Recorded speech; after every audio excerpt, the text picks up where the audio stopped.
Hello everyone, welcome to a discussion of NEET PG 2023. This is a sprint session. In this session, we will be discussing about the previous year MCQs. 2019, 20, 21 and 22. We will be discussing that. This is our live chat box is there. We'll look into that box. Okay. So in this session,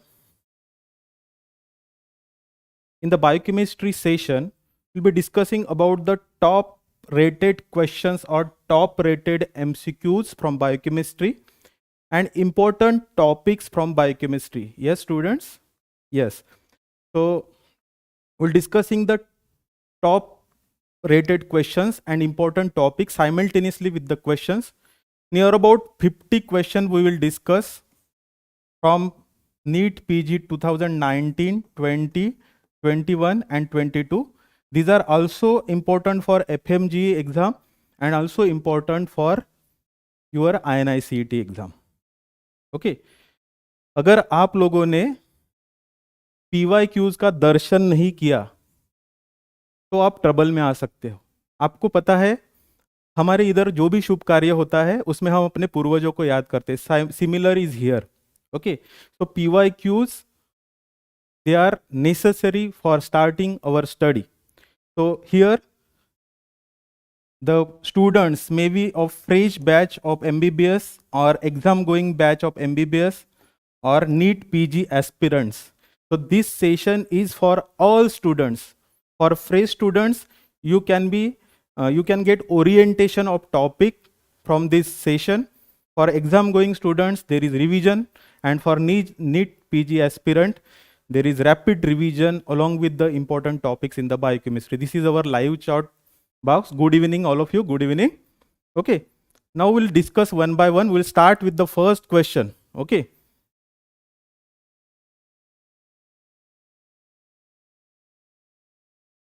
See the first question. In Zellweger syndrome, which of the following is absent? This question is from the cell topic, cell and cell membrane. Cell and cell membrane. Apart from this is also a topic from lipid metabolism. From lipid metabolism. So comment your answer in the comment box. Yes, comment your answer, please. Zellweger syndrome. Which of the following is absent? Endoplasmic reticulum, Golgi apparatus, mitochondria or peroxisome? Yes? Yes, what is your answer? I'm waiting for your answer. Yes, peroxisome is the answer. Okay. It is a protein targeting defect. Okay, this is a easy question. If you have done with your PYQs, आपने अगर PYQs किए हैं अच्छे से तो ये easy question आता है. Easy question है. See. Zellweger syndrome. It is from cell and cell membrane. Also, this is a overlapping topic with lipid metabolism. This disease comes into Zellweger spectrum disorders. Zellweger spectrum disorders. It is peroxisomal biogenesis disorder. Peroxisomal biogenesis disorders. There are three disorders mainly: the neonatal adrenoleukodystrophy, Zellweger syndrome, and infantile Repsom's disease. Neonatal adrenoleukodystrophy. Okay, this is not a correct short form. Pardon me if I am wrong anywhere. Okay, so neonatal adrenoleukodystrophy first. Second is the Zellweger syndrome, and third one is the infantile Repsom's disease. Okay, of this Zellweger is the most severe form. Now, this is a protein targeting defect in which the proteins are not targeted to the peroxisomes. Proteins are not targeted to the peroxisomes, so characterized by empty peroxisomes. Empty peroxisomes, also known as peroxisomal ghosts, booth, peroxisomal ghosts. Okay, empty peroxisome. So what is the function of peroxisome? Yes, what is the function of peroxisome? In the comment box, please. Please, what is the function of peroxisome? It is related with oxidation of very long chain fatty acid. Oxidation of very long chain fatty acid. So this is affected here in the Zellweger syndrome. It is also known as cerebrohepatorenal syndrome. It affects the brain, liver, and kidney. Cerebrohepatorenal syndrome. Peroxisomal biogenesis disorder. Apart from this topic, apart from Zellweger syndrome, what is important in the cell topic? Yes, what is important? The transport across the membrane is important. Transport across the membrane. Then, what are the different pathways which occurs in the mitochondria? This session will be 95% in English and 5 to 10% or 5% in the Hindi, in between the lines. Okay, so mitochondria. So mitochondria, the pathways which occurs in the mitochondria and cytosol means functions of the subcellular organelles. It is important from this chapter. Then marker enzymes for different cellular organelles and ABC protein, ATP binding cassette transporter proteins.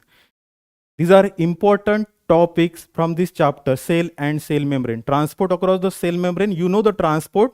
It is passive diffusion, facilitated diffusion. These are the types of passive transport down the concentration gradient, and the active transport, primary active transport and secondary active transport. See this, passive diffusion, it is down the gradient. It does not require energy. Energy is not required. Carrier protein is not required here in the passive diffusion. Okay. Then facilitated diffusion, energy is not required. It is down the concentration gradient, and the carrier protein is required here. For this, carrier protein is required, energy is required directly or indirectly. The active transport. You know why ORS is given in the treatment of diarrhea? Yes? Anyone? ORS क्यों देते हैं हम हिंदी में? Yes, क्यों देते हैं ORS?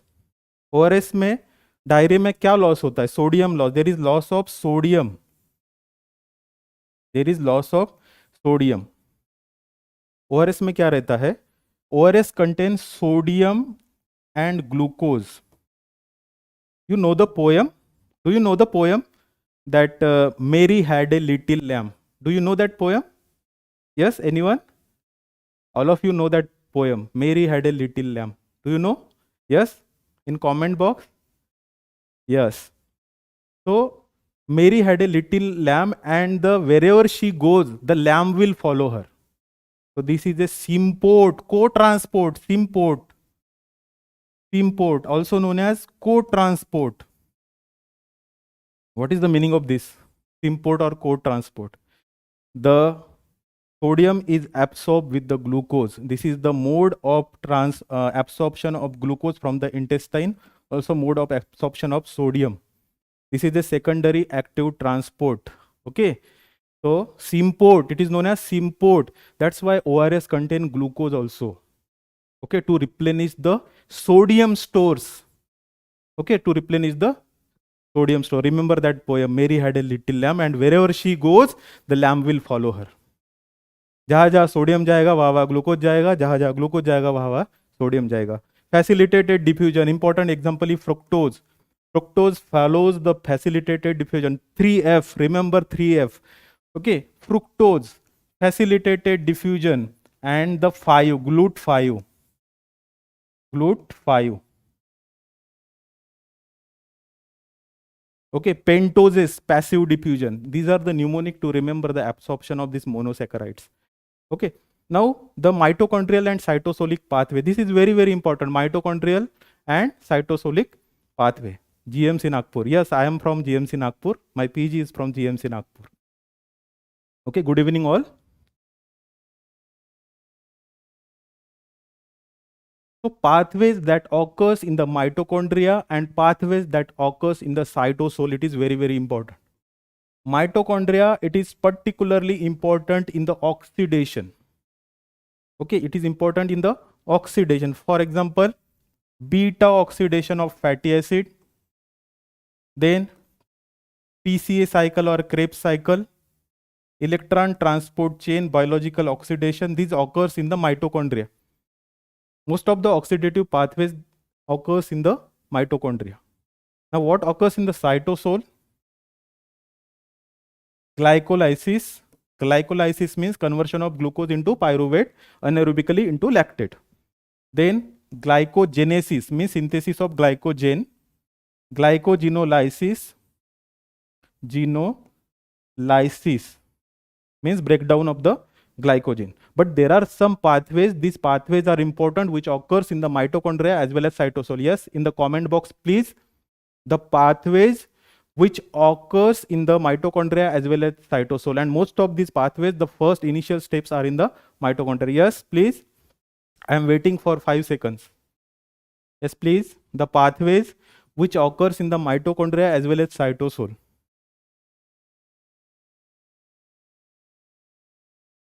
The important pathways, it includes urea cycle, then gluconeogenesis, then heme synthesis. These are the pathways which occurs in both, and initial steps occurs in the mitochondria. Now the cellular enzyme, the next important topic from the cell and cell membrane. The small topics are important, very, very important. Urea cycle, yes, correct. Okay. Krebs cycle occurs in the mitochondria. Oxidation occurs in the mitochondria. Okay. Now the marker enzyme, next important topic. मैं क्या बोल रहा था कि जो भी topics छोटे हैं और पढ़ने को कम टाइम लगता है, वो कभी भी स्किप नहीं करना है हमको. ठीक है. तो marker enzymes, for example mitochondria, the marker enzyme is for inner mitochondrial membrane. The marker enzyme is, yes, marker enzyme is for inner mitochondrial membrane. Comment in chat box. The marker enzyme for mitochondria, inner mitochondrial membrane. Yes, it is ATP synthase. It is ATP synthase. This is marker enzyme for mitochondria. Then Golgi apparatus. What is marker enzyme for Golgi apparatus? It is galactosyl transferase. Do this. This is very, very important. Okay. The marker enzyme for the Golgi apparatus is galactosyl transferase. Then marker enzyme for endoplasmic reticulum. It is glucose 6 phosphatase. अगर किसी का नाम आता है जैसे glucose 6 phosphatase अगर आया, तो इसके बारे में जितनी भी चीज़ें हमको पता है वो सब हम कोरिलेट करने की कोशिश हमको करना है. ठीक है. इसके बारे में जितनी भी चीज़ें पता है ग्लूकोज 6 फॉस्फेटेज के बारे में, this enzyme is absent in the muscle. It is important enzyme for which pathway? Gluconeogenesis pathway. What is the role of this glucose 6 phosphatase? What is the role of glucose 6 phosphatase? Convert the glucose 6 phosphate into glucose. Okay. So endoplasmic reticulum. Then lysosomes. Lysosome. The important is cathepsin and acid phosphate. Cathepsin for the lysosome. Then cytoplasm. It is LDH, lactate dehydrogenase. Important marker enzyme for cytoplasm. Okay. Then these are the important marker enzymes for different subcellular organelles. Okay. Now the next important topic from this cell is the ATP proteins, ATP binding cassette transporter protein. This is very, very important. ABC proteins, ATP binding cassette transporter. See, the examples are very important and they can be asked. First one is the ABC A1. This is mutated or defective in which disorder? Orange tonsils. Which disorder? Which disorder is there in which orange tonsil occurs? Yes. Yes. Orange tonsil occurs in which disorders? In which there is mutation of ABCA1.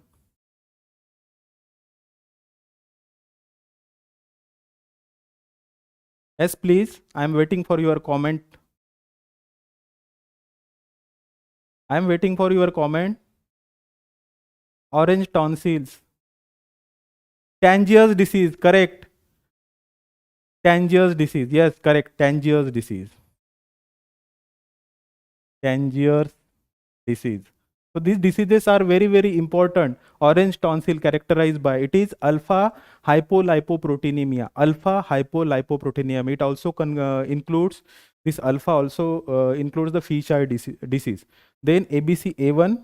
Second one is the ABCC2. The another name is MRP2. The mutated, this protein is mutated in Dubin-Johnson syndrome. Dubin-Johnson syndrome. Direct hyperbilirubinemia. Dubin-Johnson syndrome. Then the ATP7A. This is very, very important and interesting. It is related with this 7A and 7B. All of you know that 7B, 7A and 7B. What are the diseases related with ATP7A? Yes, 7A. Mutation in ATP7A. Try to recollect. This is related with one mineral. Which mineral is there which is related with 7A and 7B mutation? Yes, please. Yes, please.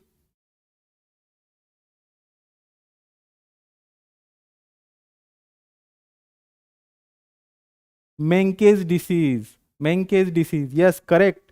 ATP7A mutation in the Menkes disease. See, A comes first. A comes first. So it is Menkes disease. B comes second. So it is in the Wilson's disease. Menkes disease, Wilson's disease related with copper metabolism. 7A. It is related with Menkes disease. Menkes disease, kinky hair syndrome, steel hairs, neurodegenerative disorder also affect the aorta, aneurysm of the aorta. We'll discuss the pathophysiology behind the Menkes disease also. Lysyl oxidase is the enzyme which is responsible. ATP7B mutation, it occurs in the Wilson's disease. It occurs in the Wilson's disease. And the easy one, cystic fibrosis transmembrane regulator gene. As the name suggests, it is in the cystic fibrosis. Cystic fibrosis. Okay. So these are the important ABC protein, ATP binding cassette transporter protein. So this is all about the cell, the important topic from the cell. The most important is the Zellweger syndrome. Repeatedly, this question is repeatedly asking in the NEET PG entrance examination, Zellweger syndrome. Also in university exam, this is very, very important topic. Zellweger syndrome, peroxisomal biogenesis disorder, then pathways which occurs in the mitochondria and cytosol, then the different types of transport mechanisms across the membrane, then ABC transport protein, that is ATP binding cassette transporter protein. These are the important. Apart from this, the functions are important of cellular organelles. Now coming to the, so what is the answer here? In Zellweger syndrome, which of the following is absent? Peroxisomes are absent. There is peroxisomal ghosts, empty peroxisome, protein targeting defect. Coming to the second question. Ammonia causes depletion of which of the following in the TCA cycle? Ammonia causes depletion of which of the following in the TCA cycle? C. Oxaloacetate, alpha ketoglutarate, fumarate, malate. Yes, comment. Please. I'm waiting for 5 seconds.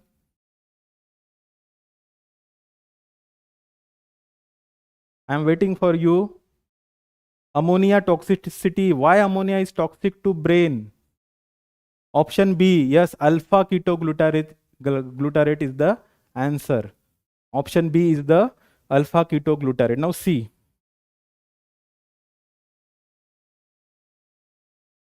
See, this is TCA cycle.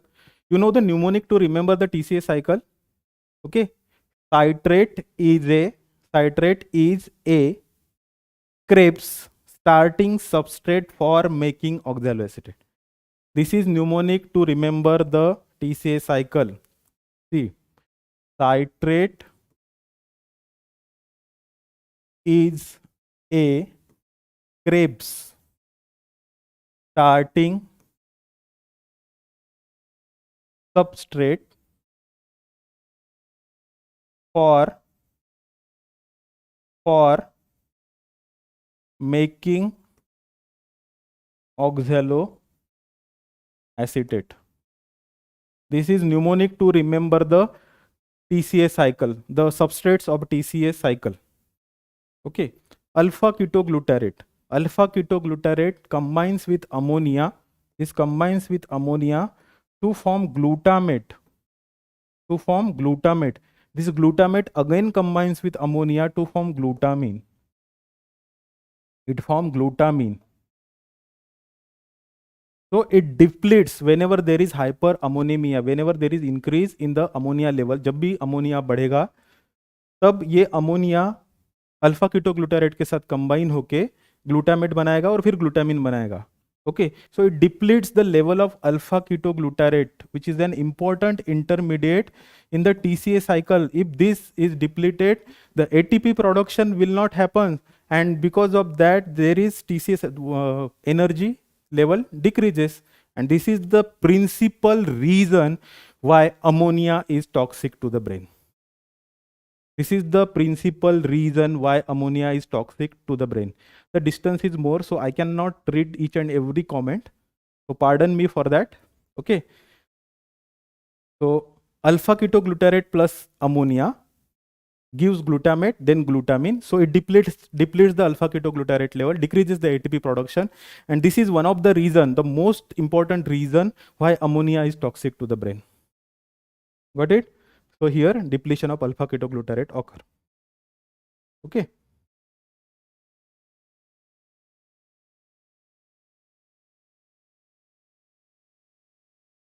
So in TCA cycle, this is TCA cycle. In TCA cycle, you should know the important enzymes. The isocitrate dehydrogenase is important. Alpha ketoglutarate is dehydrogenase is important enzyme. Okay. Then you should know the energetics. This is very, very important and top rated question for PG entrance examination. Energetics of every pathway is important. TCA cycle. Okay, how much ATPs are produced in the TCA cycle? 10 ATPs are produced per turn of TCA cycle. 10 ATPs per turn, not from the glucose. I am not taking it from the glucose. For per turn of TCA cycle, 10 ATPs are produced.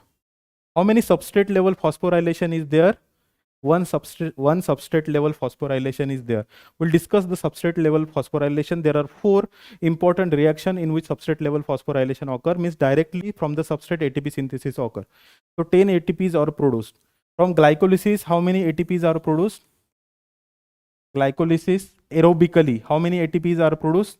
Yes, in the comment. How many ATPs are produced from glycolysis?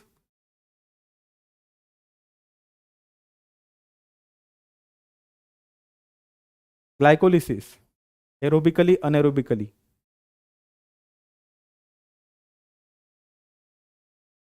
Yes, I'm waiting.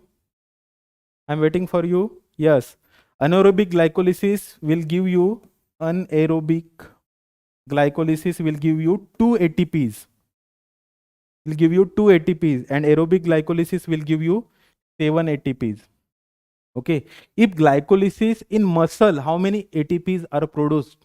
This is the question, थोड़ा सा घुमा के पूछा है ऐसा. How many ATPs are produced anaerobically in muscle? Yes, anyone? Yes, 7 aerobically and 2 anaerobically, correct? In muscle, I am asking muscle. How many ATPs are produced? So this is like that. Means जैसे आप लोगों को यश का original नाम पता है क्या? यश जो हीरो है, जो केजीएफ का हीरो हीरो है ना, उसका ओरिजिनल नाम किसी को पता है क्या? किसी को नहीं पता है ना, मैक्सिमम लोगों को नहीं पता उसका नाम। सब यश यश करके जानते हैं, है ना। It is like that. ऐसे थोड़ा सा घुमा के पूछते हैं ये नीट पीजी एंट्रेंस एग्जाम में, है ना। How many ATPs are produce? Not two, in the muscle. In the muscle anaerobically there is 3 ATPs produced by the glycolysis. The first step, glucose to glucose, there is no conversion of glucose 6 phosphate to glucose in the muscle. Okay. Means in the muscle via the from the glycogen. When it is from the glycogen in muscle, the ATPs are produced from the glycogen. So glycogen, it is converted into glucose 6 phosphate. Glycogen, it is converted into glucose 6 phosphate, and glucose 6 phosphate undergoes the glycolysis.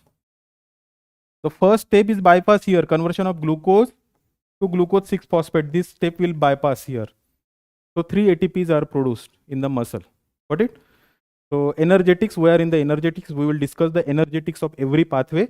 Just remember this.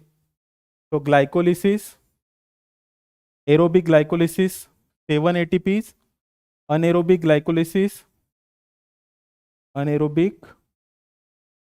glycolysis, 2 ATPs, then PDH complex, pyruvate dehydrogenase complex, from one molecule of glucose. It will give you 5 ATPs from one molecule of glucose. Okay.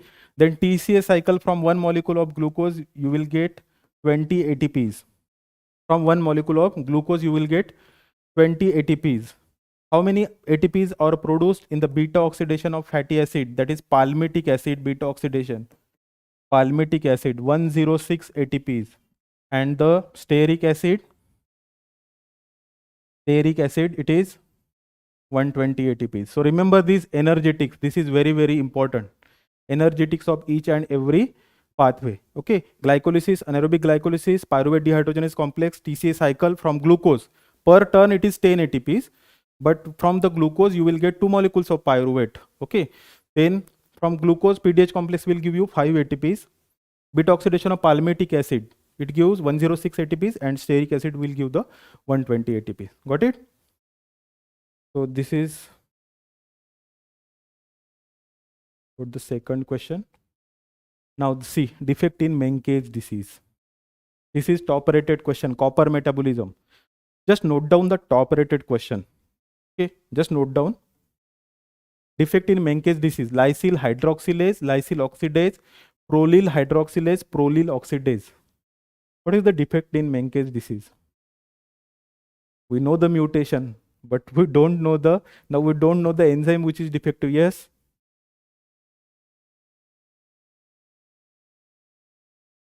Yes, energetics is over. Now option B, lysyl oxidase. Yes, lysyl oxidase. MBBS synapse.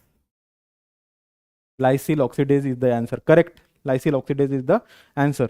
Now we'll discuss the top rated. Just remember, just wait for a minute. We'll discuss the top rated, means frequently asked MCQs. First one is the Zellweger syndrome.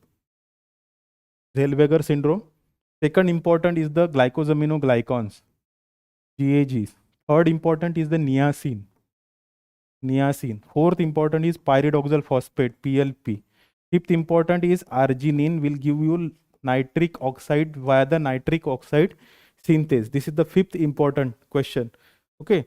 Then sixth one is the Gaucher's disease. Gaucher's disease. This is frequently asked question. Zellweger, Gaucher, glycosaminoglycan, and mucopolysaccharidosis. These are the important questions. Then seventh, acid-base balance. Acid-base disorders. Okay. So these are the frequently. Then vitamin A. Vitamin A. This is also frequently asked question. And 9, vitamin K. Vitamin K. These are the repeatedly asked question. Repeatedly.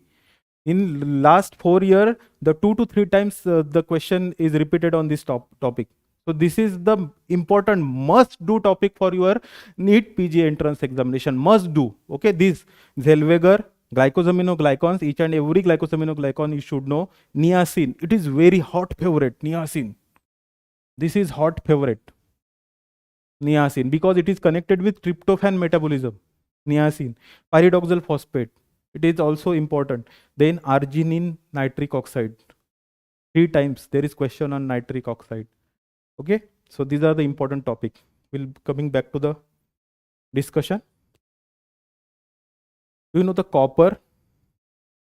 See, this is the copper metabolism.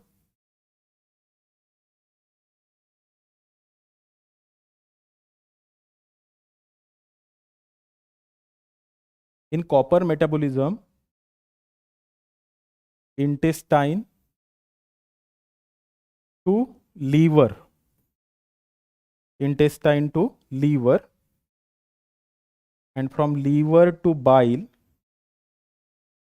and its incorporation into ceruloplasmin. Okay, so this is copper metabolism. Copper from intestine to liver, the absorption is intestine to liver, absorption is via the ATP7A. ATP7A. And from liver to bile, its excretion, it is 7B.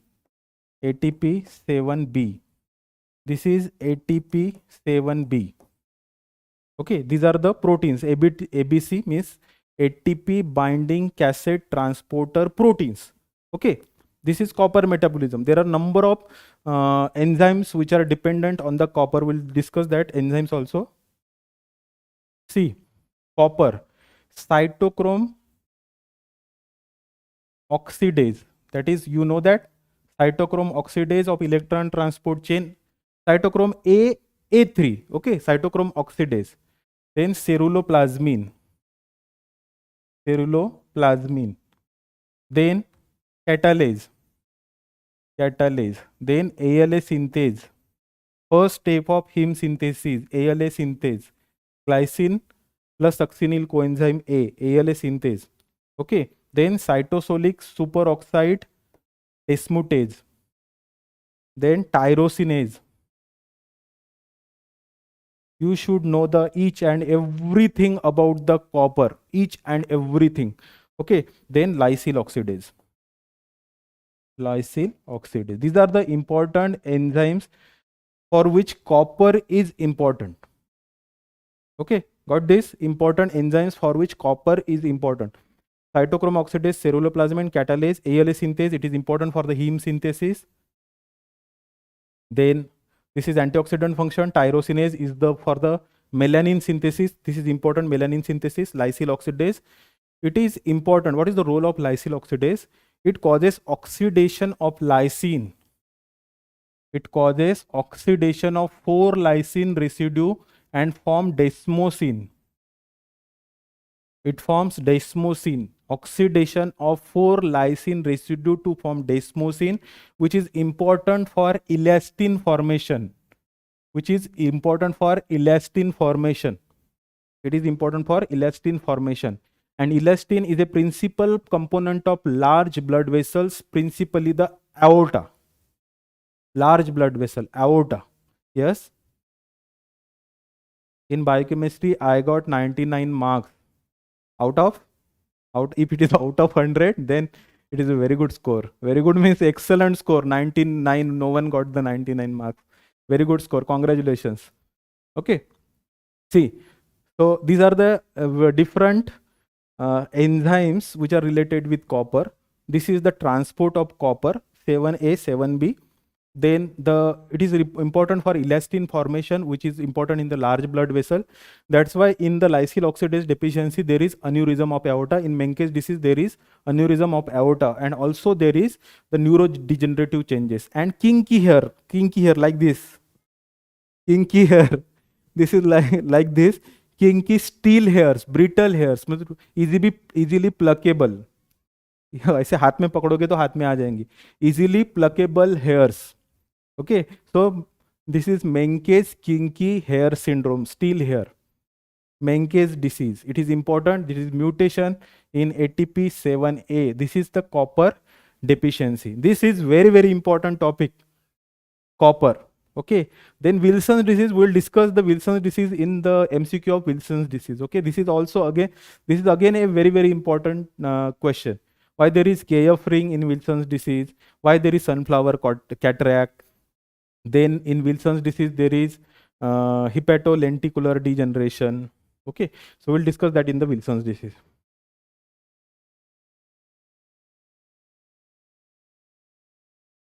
So defect in Menkes disease is lysyl oxidase.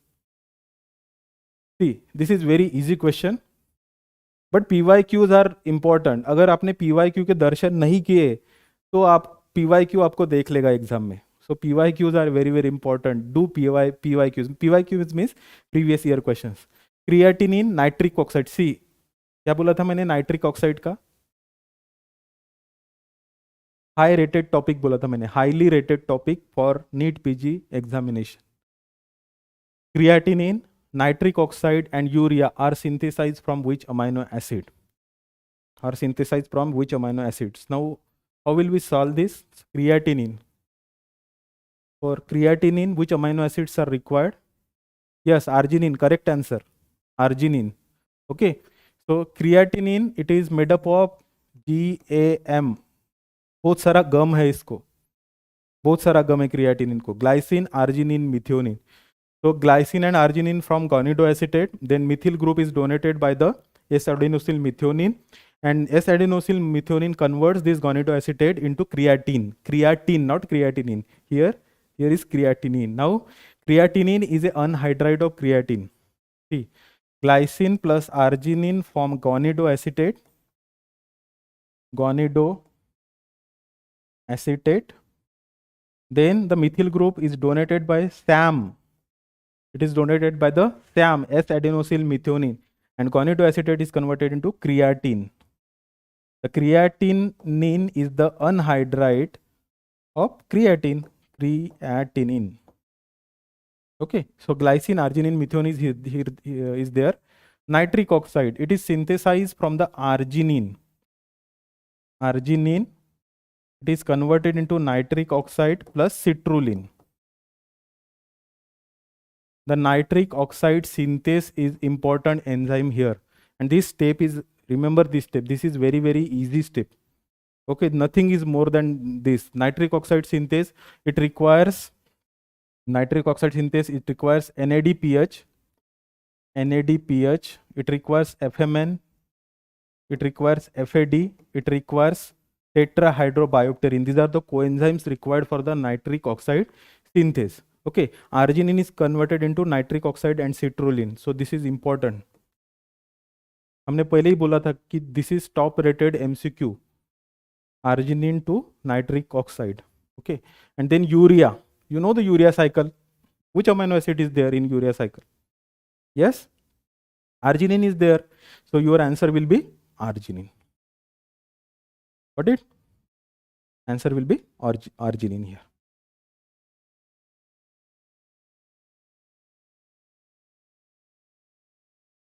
Which of the following is not a dietary fiber? This is not a easy question. This is somewhat difficult because when I see the question, all are answers. These all are fibers. Okay, dietary fibers. So this gum is not a dietary fiber. So that's why PYQ discussion is very, very important. Inulin, all of you know what is inulin. It is a polymer of fructose, fructosan. It is a polymer of fructose or fructosan. Okay, answer is not inulin here. Okay, see, inulin is made up of fructose molecule, and the bond is beta 1,2 glycosidic linkage in the inulin. Beta 1,2 glycosidic linkage. So beta bonds, they are not digested by the humans, only in the lactose. In the lactose, it is beta 1,4 glycosidic linkage, which is digested by the lactase, and it is in between the galactose and glucose. So it is digested by the lactase, but this is dietary fiber. So this is confusion here in this MCQ. So what is answer? Answer is gums. This is not included in the diet. There are two types of the fibers, the water soluble and water insoluble dietary fibers. Water soluble and water insoluble dietary fibers. Just wait. So insoluble dietary fibers and soluble dietary fibers. This classification is also important. Remember this dietary fiber, it relieves the constipation, increases the bulk of feces, decreases the absorption of glucose and cholesterol from the intestine, important in preventing some cancer, important in preventing the coronary artery diseases, diabetes mellitus and all. Okay, see, insoluble and soluble. The insoluble includes it includes cellulose, hemicellulose,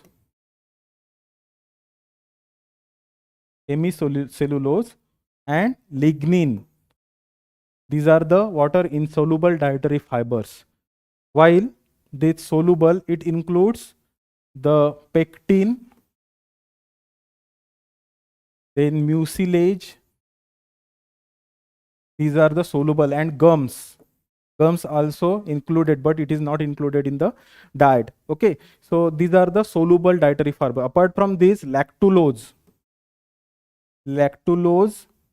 resistant starch, inulin. These are the dietary fibers. So these are the important dietary fibers. Okay. So here answer is gum. Okay.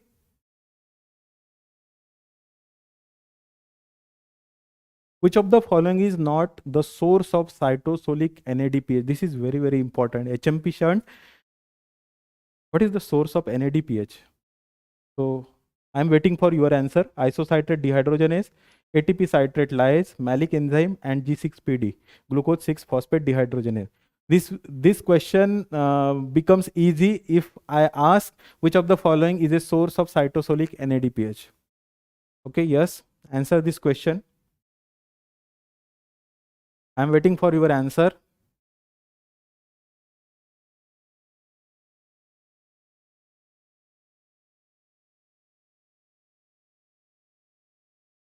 Which of the following is not the source of cytosolic NADPH?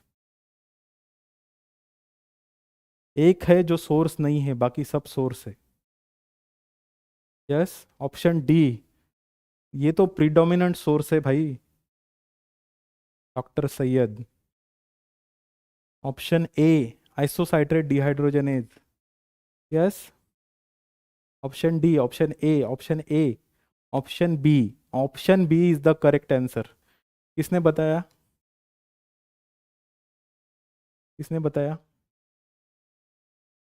हाँ, बहुत सारे लोगों ने बताया अभी. ATP citrate lyase. Now look, what are the sources for NADPH? This is very, very important, and you should know the everything about NADPH. Okay, NADPH.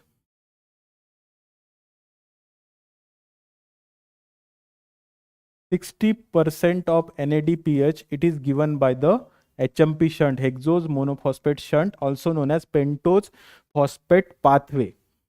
It is hexose monophosphate shunt or pentose phosphate pathway.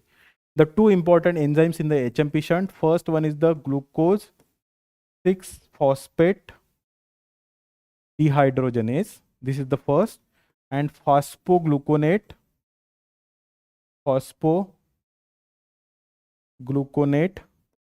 dehydrogenase. These are the two important enzymes of HMP shunt which gives you NADPH. Okay, then apart from this, third one is the malic enzyme, that is NADP malate dehydrogenase, that will give you NADPH. And fourth one is the cytosolic isocitrate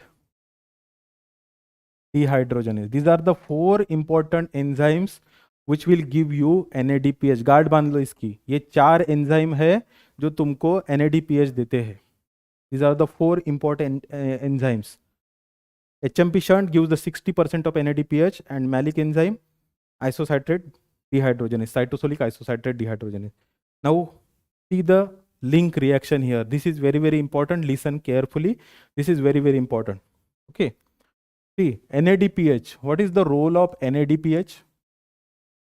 The important role of NADPH. What is the role? Antioxidant function. For which antioxidant function NADPH is required? It is required for glutathione reductase. Glutathione reductase is required for generation of reduced glutathione. Okay. Now, glutathione, reduced glutathione with glutathione peroxidase will causes the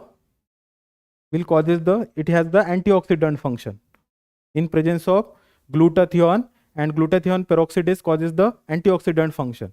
This glutathione peroxidase requires selenium. Vitamin E acts synergistically with selenium, and for regeneration of reduced vitamin E, vitamin C is required. See the link. It is very, very important. Remember this link. Okay. NADPH has antioxidant function. Sorry. NADPH has antioxidant function. It is mainly required for glutathione reductase, which is important for generation of reduced glutathione, which maintain the RBC integrity, prevent the hemolysis. Okay. Now, reduced glutathione and glutathione peroxidase causes the free radical scavenging, or these are antioxidant. It requires selenium. Selenium requires vitamin E. They work synergistically, selenium and vitamin E, and regeneration of reduced vitamin E, vitamin C is required. This is relation between these. Okay. PYQs. Now coming to the discussion of PYQs. So here answer is ATP citrate lyase. This is the answer. Okay.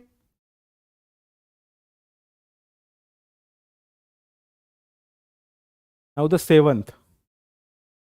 LCAT, that is lecithin cholesterol acyl transferase.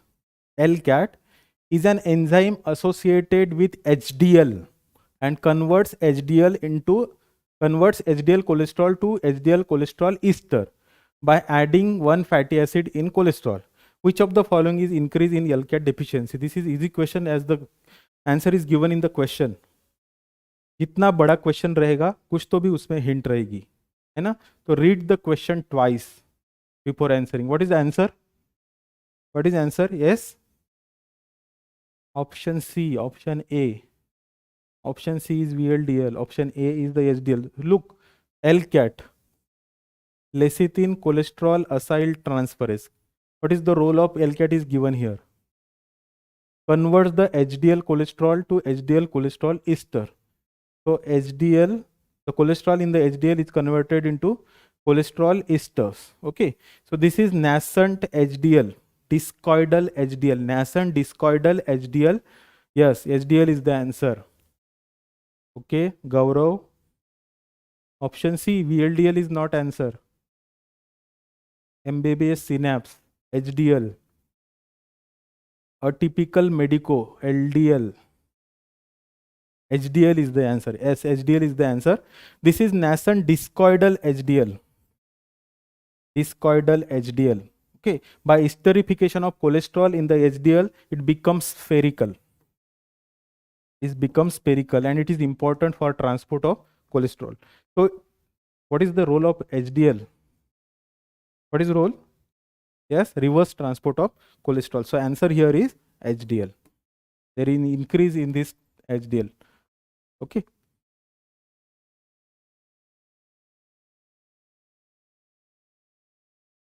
See the functions. Remember these functions of this apoprotein. Apoprotein means protein part of lipoprotein is known as apoprotein. This is very, very important chart. Okay. This chart is very, very important. Remember Apo B100. This is a bad man, Gulshan Gover. Bad man, 100% bad. You know the bad cholesterol? Which one is the bad cholesterol? Yes, bad cholesterol is, yes,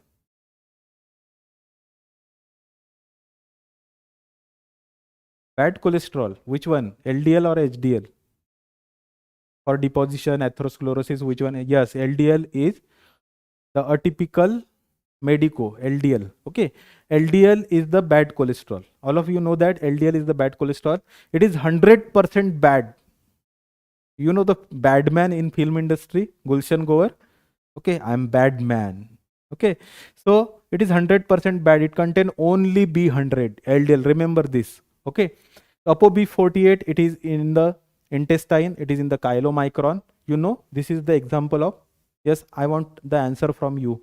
The ApoB48, it is intestine. It is in the liver. It is the example of. This is again important question. B48, B100. Yes, yes, please. Anyone? Anyone? Answer. I am asking about B48 and B100. This is example of.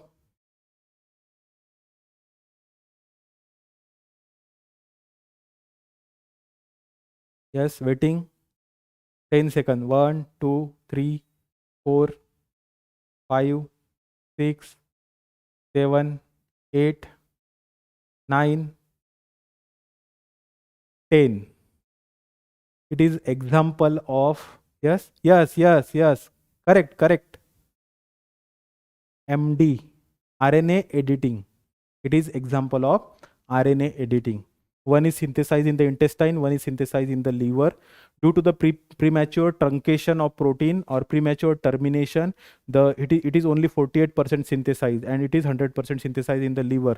This is example of RNA editing. This is very, very important example. RNA editing, ApoB48, ApoB100. This topic belongs to both. Which both topic? One is the apolipoprotein or lipoprotein lipid metabolism. Second one is the genetic. So these topics, which are overlapping topic between two important topics, they are frequently asked in your exam. So it is RNA editing. Okay. Then the C2, ApoC2, it activates C2. It activates the lipoprotein lipase. C2 activates the lipoprotein lipase. ApoA1 activates the LCAT. ApoA1 activates the LCAT. This is the protein part of lipoprotein. Apoprotein means protein part of lipoprotein. Then ApoE, it is receptor. It is receptor for mainly for chylomicron and VLDL remnant. So chylomicron and VLDL remnant. Remember the function of this. This is very, very important in hyperlipoproteinemia. ApoA5. It promotes LPL, lipoprotein lipase mediated TG lipolysis. TG lipolysis, ApoA5. It is important. It is defective in type 4 and type 5 hyperlipoproteinemia. So this is important. This chart is very, very important. It is very difficult to remember this chart, but it is very, very important. Some topics are difficult to remember, but they are frequently asked in university examination.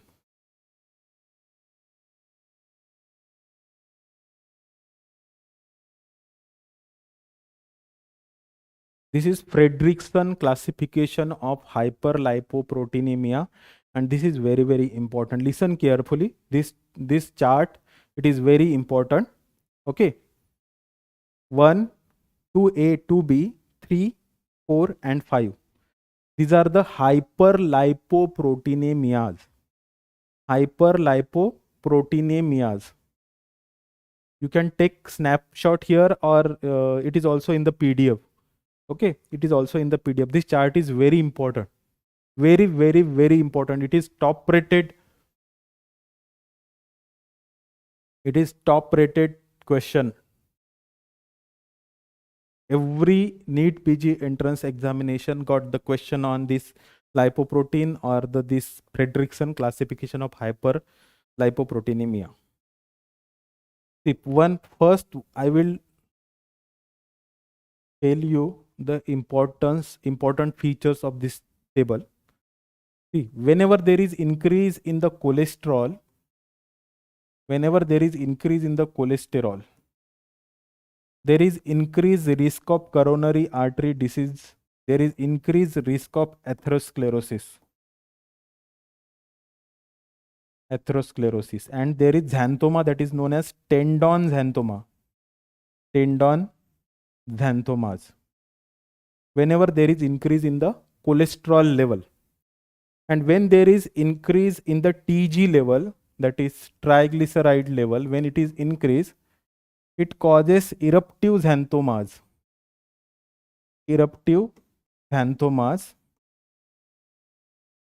And apart from eruptive xanthomas, there is a risk, as there is increase in the TG, there is a risk of pancreatitis. So remember these two things, these two important things. Whenever there is TG increase, eruptive xanthomas, pancreatitis. Whenever there is increase in the cholesterol, coronary artery diseases, atherosclerosis, and tendon xanthoma. Cholesterol, tendon xanthomas, TG, eruptive xanthomas. In cholesterol treatment, you will give statins, lovastatin, simvastatin, atorvastatin. These are the group of drugs which inhibit the HMG CoA reductase by competitive inhibition. This is again a topic of discussion, that is competitive, non-competitive, and uncompetitive inhibition. Yes, pancreatitis, whenever there is increase in the TG. So there are 5 main disorders. So type 1, 2A, 2B, type 3, type 4, and type 5. See, what is the defect here? Type 1, it is lipoprotein lipase deficiency or ApoC2 defect. ApoC2 defect. If there is lipoprotein lipase deficiency, what is the function of lipase? Lysis of TG. Okay, so TG will increase. So here TG will increase. Chylomicron will increase, TG will increase. 2A, this is also known as LDL receptor defect. This is known as LDL receptor defect or ApoB defect. Okay, it is related with LDL, and there is increase in the cholesterol level. Level. Now 2B, it is not important. 3, it is C. This is the 3. You can make this E. This is ApoE defect. What is the function of ApoE? It acts as a ligand for the remnant VLDL, for the absorption of remnant VLDL and chylomicron remnant. So there is increase in this remnant fractions in ApoE defect. Apo 4 and 5, there is ApoA5 defect. This is the way in which this is important function of this is TG, lysis of TG. So lysis of TG is affected, so there is increase in the TG level. So these are the 5 main hyperlipoproteinemias. See, first one is the familial chylomicronemia. There is increase in the chylomicron, the LPL, lipoprotein lipase deficiency or ApoC2 defect. So this is somewhat difficult topic, but this is important topic for your examination. Okay, so familial hyperchylomicronemia, there is increase in the chylomicron level.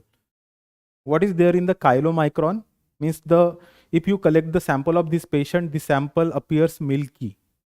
Okay, so TG will increase, eruptive xanthomas will be there, pancreatitis will be there. These two, it is very, very important, and it is top rated MCQ. Familial hypercholesterolemia. This is due to LDL receptor defect or ApoB100 defect. As it affects LDL, ApoB100 means LDL. So there is increase in the LDL level, increase in the cholesterol level.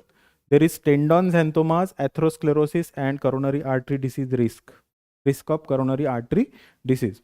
Then familial combined dyslipidemia, in which both LDL and VLDL increases. Familial dys-beta lipoproteinemia, also known as broad beta disease. This is ApoE defect. You can convert this 3 into E, ApoE defect. Okay, so there is increase in the remnant VLDL and remnant chylomicron. So there is increase in the cholesterol. There is risk of xanthomas and atherosclerosis. This 4 is important. Again, this 4 is important. I said this 2 is important, this 4 is important. Why this 4 is important? Because there are two important things which is related with familiar triglyceridemia 4, means type 4, Fredrickson classification type 4. Two things are related with this disease. One is glucose intolerance and hyperinsulinemia. These are the two things related with this type 4, and that's why it is important. Hyperinsulinemia and glucose intolerance. It can be, these diseases can be associated with type 4, that is coronary artery disease. It is more in the alcoholic patient, obese patient, and patient with diabetes mellitus. Type 4 hypertriglyceridemia, familial hypertriglyceridemia. Okay, you know the function of this A5 TG lysis. It is required for the lysis of TG. Okay, so these are the hyperlipoproteinemia. These are very, very important. This chart is very, very important. Please English में पढ़ाओ. I will try. Okay, तो ये जो 5 मतलब कितने 6 है, ये 6 जो डिसऑर्डर्स है वो काफ़ी इंपॉर्टेंट है. जहाँ पे भी कोलेस्ट्रॉल बढ़ता है वहाँ पे टेंडोनजेंथोमा होता है, और जहाँ पे भी कोलेस्ट्रॉल बढ़ता है वहाँ पे एथेरोस्क्लेरोसिस और कोरोनरी आर्टरी डिसीजेस की रिस्क है. ये पेशेंट को हम स्टैटिन्स ग्रुप ऑफ ड्रग देते हैं. ठीक है, और जहाँ पे भी टीजी बढ़ता है, ट्राइग्लिसराइड बढ़ता है, you know chylomicron, it is related with triglyceride, endogenous triglyceride. VLDL, it is related with TG is related with exogenous TG. Chylomicron, it is related with exogenous TG, and VLDL, it is related with endogenous triglyceride transport. ठीक है, wait a minute. Okay, so whenever there is increase in the TG, जब भी TG बढ़ता है there is risk of pancreatitis and eruptive xanthomas. जब भी cholesterol बढ़ेगा there is risk of atherosclerosis and tendon xanthoma. Remember this thing, remember this first one, it is due to lipoprotein lipase deficiency. Remember this second as LDL receptor defect and cholesterol increase, and remember this 4. These are the important MCQs. Okay, then hypo के 3 causes है. हाइपोलाइपोप्रोटीनीमिया, it includes the अबीटा लाइपोप्रोटीनीमिया, जिसमें कि सारे beta lipoprotein जो है, सारे beta lipoprotein जो है, बीटा का प्रोडक्शन कम हो जाता है. There is decrease in the beta lipoprotein. So beta lipoprotein it is present in chylomicron, it is present in VLDL, it is present in LDL. So there is decreased level of these lipoproteins, and HDL level remain normal. Okay, Tangiers disease, this is due to ABC ATP binding cassette transporter A1, Tangiers disease, and characterized by orange tonsils. And Tangiers disease, it is a alpha lipoproteinemia, alpha hypolipoproteinemia. T-Shy disease, there is pardon me, T-Shy disease, it is LCAT deficiency, LCAT deficiency, T-Shy disease. There are 2 diseases which are related with the LCAT, Norum's disease and T-Shy disease. Okay, so this is now coming to the 8th question, PYQ 8th question. So I want answer in the comment box. All of the following are true regarding mitochondrial DNA except mitochondrial DNA. The important features of mitochondrial DNA. Do you know the important features of mitochondrial DNA? Answer: circular in nature, inherited from mother, low mutation rate, and most of the electron transport chain proteins are synthesized within mitochondria itself. Which of the following? All of the following are true except. Answer: yes. Option C. Yes, correct. Option C.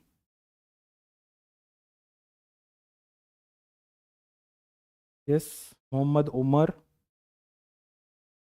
Okay, all of you. Yes, this seems easy MCQ for you. All of you know that it is circular in nature. Yes, correct. Option C.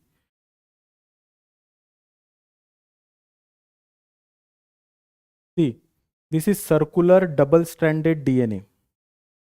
circular double-stranded DNA resembling the prokaryotic DNA molecule. It is inherited from the mother, correct? There is high mutation rate in the mitochondrial DNA because it is present in the mitochondria, and mitochondria, it is a site for production of reactive oxygen species as electron transport chain is going on in the mitochondria. High mutation rate, there is presence of reactive oxygen species in the mitochondria. And second, this DNA, it is by the DNA polymerase gamma. DNA polymerase gamma, which is responsible for mitochondrial DNA synthesis. So there is high mutation rate. And this encodes, mitochondrial DNA encodes 37 proteins. Of these 37 proteins, 13 proteins are for the electron transport chain, then 22 tRNAs and 2 rRNAs. Code for 2 rRNAs. Okay, 37 proteins. It contains near about 16,500 base pairs.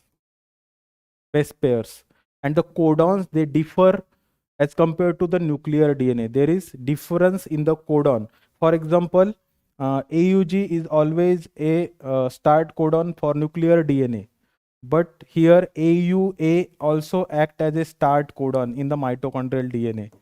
Start codon, code for methionine in the mitochondrial DNA.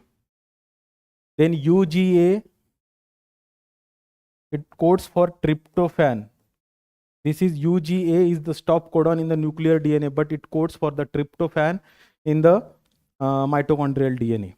Okay, then AGA and AGG, these codons code for the arginine. This codon in nuclear DNA, these codes for the arginine, but here in mitochondria, they are stop codons. So this is all about the mitochondrial DNA. It is inherited from the mother. Got it? So here answer is low mutation rate because it got high mutation rate. Okay.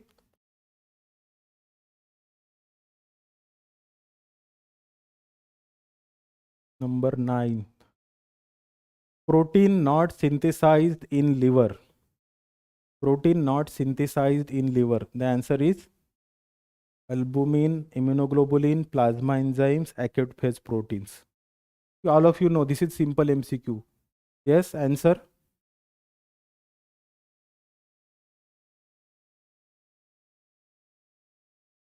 B. Immunoglobulins. Immunoglobulins are produced by the which cells?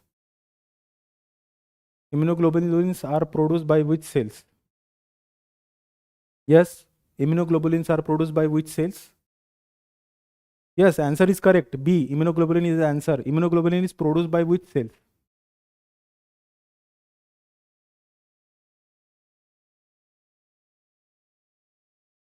C is not the answer. Immunoglobulin. Enzyme means proteins. Most of the enzymes are protein except the ribozyme, and there are 4 to 5 examples of ribozymes are there. B cells, correct. It is produced by the B cells. Immunoglobulins, they are produced by the plasma cells, not B cells. Plasma cells. Okay. There are 2 light chains, 2 heavy chains, 2 light chains in the immunoglobulins. 2 heavy chains, 2 light chains in the immunoglobulins. They are Y-shaped. Tetramer. Then depending upon the heavy chain, they are classified as immunoglobulin G, A, M, D, E and E. I am not going in much detail about this question. All of you know that this is very important question from microbiology also. So immunoglobulin G, secondary immune response, highest concentration in the serum. A, it is present in the secretions. M, it is also known as millionaire molecule and responsible for primary immune response. D, it acts as a receptors, and immunoglobulin E for allergic response. Okay, So this is all about this MCQ. Now coming to the question number 10. Vitamin A is stored in, you should know the answer here, because this is very confusing. It is stored in the hepatic stellate cell. Now you should know the another name for hepatic stellate cell. What is the another name for hepatic stellate cell? Yes, option C. Option C. Yes, correct. Option C is the correct option here.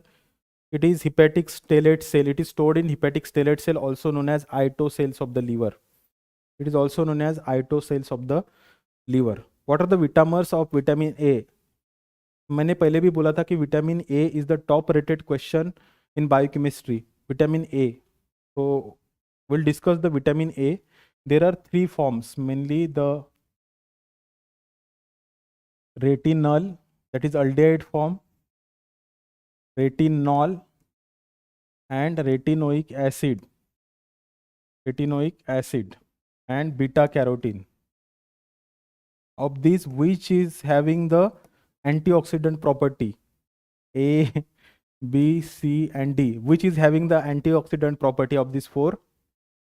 Yes, beta carotene. Beta carotene is having the antioxidant property. This is important MCQ. Beta carotene, don't take it lightly. Beta carotene having the antioxidant property. Retinol is the aldehyde form, retinol is the alcohol form, retinoic acid, and beta carotene, each having the important function.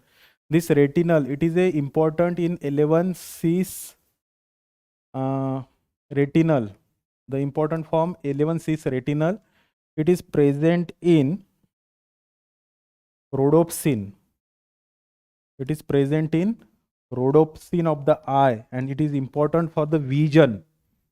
This is important for the vision. Yes, I am NEET UG student. Retinol is a vitamin A aldehyde form, and it is important for the vision. 11 cis retinol, it is present in the rhodopsin, and when light falls on the rhodopsin, the bleaching of rhodopsin occurs, and it causes the generation of impulse in the visual cortex. Do you know what is the first manifestation? What is the first manifestation of vitamin A deficiency? Yes, anyone? Yes, anyone? What is the first manifestation of vitamin A deficiency? Cinema theatre में गए हो कि कभी? गए तो होंगे ही, है ना? यस.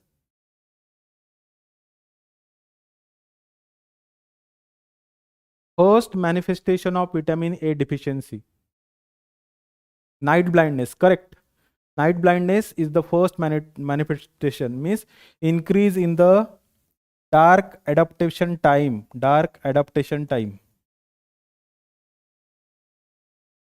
सिनेमा हॉल में जाने के बाद थोड़ी देर तक कुछ नहीं दिखेगा. अगर मूवी केजीएफ जैसी हो, केजीएफ पूरा ब्लैक शूटिंग है, पूरे ब्लैक इसमें शूटिंग है, पूरा कोयले में शूटिंग है ना? है मूवी गोल्ड के ऊपर, लेकिन पूरी शूटिंग कोयले में है, बराबर है. तो पूरी मूवी में पूरी मूवी डार्क में है, तो वो जिसको विटामिन ए डिफिशियंसी रहेगी उसको क्या दिखेगा? कुछ भी नहीं दिखेगा. और बीच बीच में वो ब्लैक वाले ये करते हैं और साउंड के साथ, है ना? सो it is very difficult for the person with vitamin A deficiency to see the KGF. KGF का और एक mnemonic है important. You should know that KGF. So cherry red spot, there is no cherry red spot in KGF. This is out of the topic. Krebs disease, Gaucher's disease, and Fabry's disease. There is no cherry red spot. Okay. So we'll stick to the vitamin A. So 11 cis retinol, it is present in the rhodopsin. It is important for the vision. Okay. And what are the deficiency manifestations? What are the deficiency manifestations?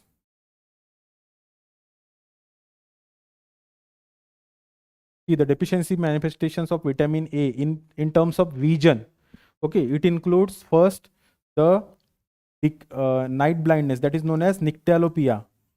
Night blindness, nyctalopia, increase in the dark adaptation time. Then xerophthalmia,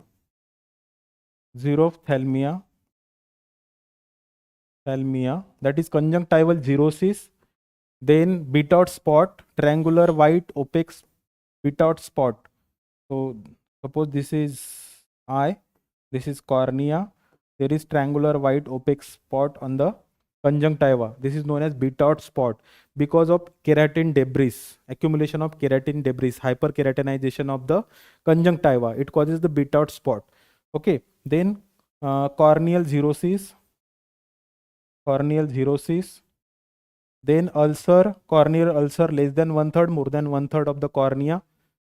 Okay, keratomalacia. That is known as keratomalacia. And xerophthalmic fundus and blindness. Xerophthalmic fundus and blindness. So these are the vitamin A deficiency manifestations. Vitamin A.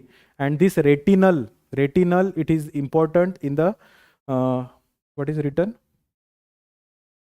Xerosis, correct? Blindness, correct? Yes.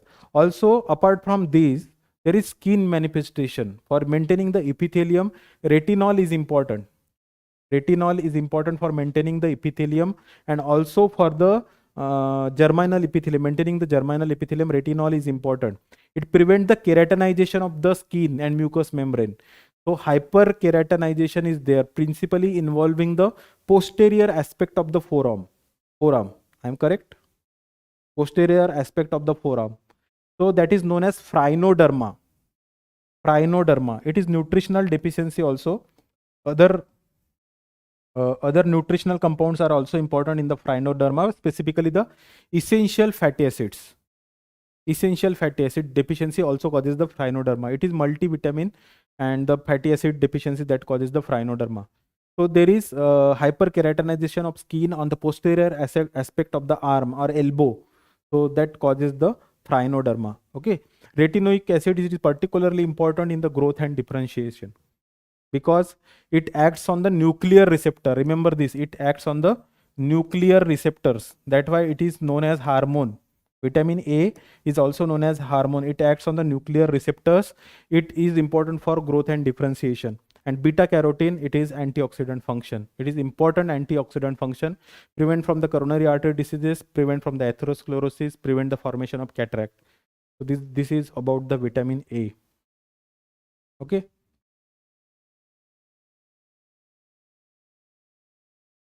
10 number question. Now 11. This is very, very important MCQ. Read the question carefully, you will get the answer. A 20-year-old alcoholic malnourished patient presented to the hospital with respiratory distress. His pulse was 112 per minute. His pulse was, okay.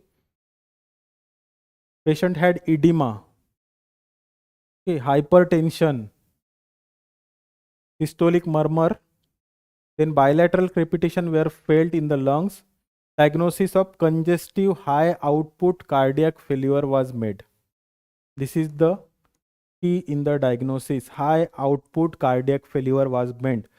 Which vitamin is deficient? Yes, answer. I am waiting for your answer. Yes, B1.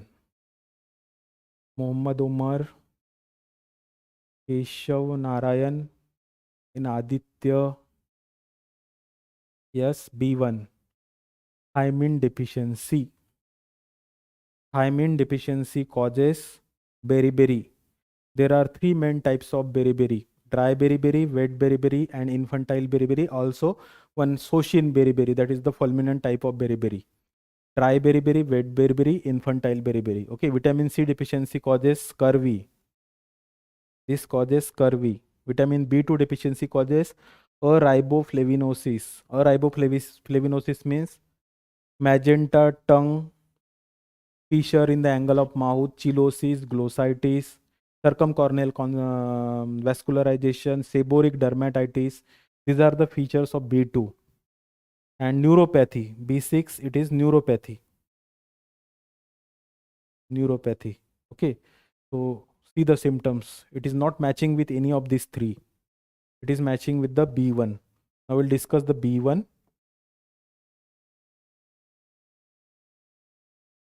Thiamine. We'll discuss it in short. Thymine. The active form is thymine pyrophosphate. It is required for the biochemical reaction that is known as oxidative decarboxylation. It is required for oxidative decarboxylation.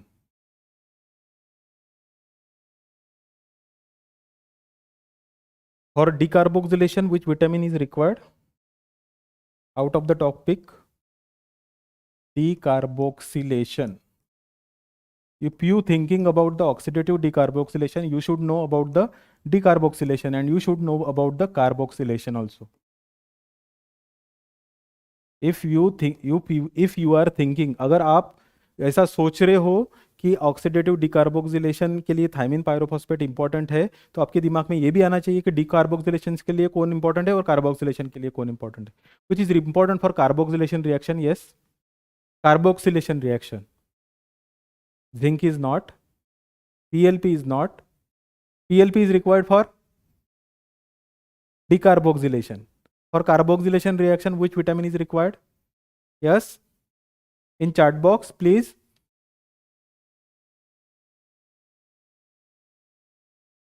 Biotin, correct answer. Biotin is required for the carboxylation reaction. If you know the biotin dependent carboxylation reaction, you should know about the biotin independent carboxylation reaction. Got it? If you know about the biotin dependent carboxylation reaction, you should know about the biotin independent carboxylation reaction. We will limit the topic to the thymine pyrophosphate. Oxidative decarboxylation reaction. Other reaction is transketolase. This is the reaction for HMP shunt. It is important in the HMP shunt. So this is the action of thymine pyrophosphate. The oxidative decarboxylation is particularly important in pyruvate dehydrogenase complex. This is again highly rated topic. Pyruvate dehydrogenase complex. Remember this. It is connected with thymine pyrophosphate. Actually, it is connected with 5 vitamins. How? B1, B2, B3, B5 and lipomide. These are required for the PDH complex. That's why it is very, very important reaction. Enzymes and coenzymes required for the PDH complex. Okay. See, oxidative decarboxylation, 3 important enzymes: PDH, alpha ketoglutarate dehydrogenase and branch chain keto acid dehydrogenase. These are the 3 important reactions catalyzed by the thymine pyrophosphate and 2 reactions in the HMP shunt, that is transketolase.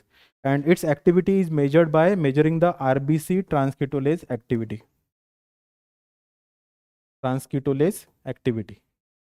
Okay, now the deficiency of thymine. It causes beriberi. Beriberi we'll discuss in short. Beriberi, it is dry beriberi in which neuropathy is there. Specifically the neuropathy weakness. Beriberi means weakness. Neuropathy and weakness will be there in the beriberi. Then second is the wet beriberi in which edema is there. The accumulation of fluid in all cavities, pleural cavity, pericardium will be there. Okay, edema, then high BP, high output cardiac failure, congestive cardiac failure will be there in the wet beriberi. And acute fulminant beriberi, one is the infantile beriberi. When it involves the infant, it is known as infantile beriberi. And Soshin beriberi is there, in which acute fulminant beriberi is there. Okay, so these are the different types of beriberi. Is there any problem? Technical support, please see. Raman sir, please give me thumbs up if everything is going smoothly. Anyone?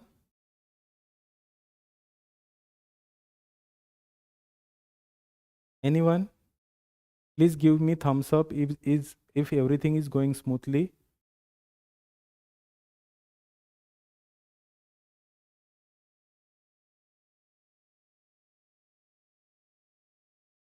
Fine. Okay. Thank you. Thank you very much. Okay. So these are the 3 types of beriberi. Okay, dry beriberi, wet beriberi and infantile beriberi. Okay, so dry beriberi neuropathy is there, wet beriberi there is accumulation and edema, accumulation of fluid and edema, and infantile beriberi there is involvement of the infant. Okay, now apart from this beriberi, Again, one disease is very, very important in thymine pyrophosphate, that is Wernicke-Korsakoff syndrome.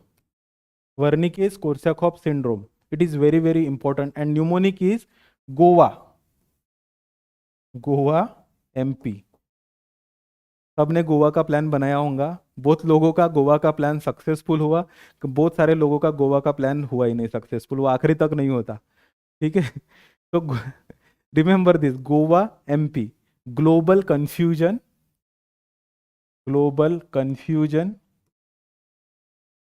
then ophthalmoplegia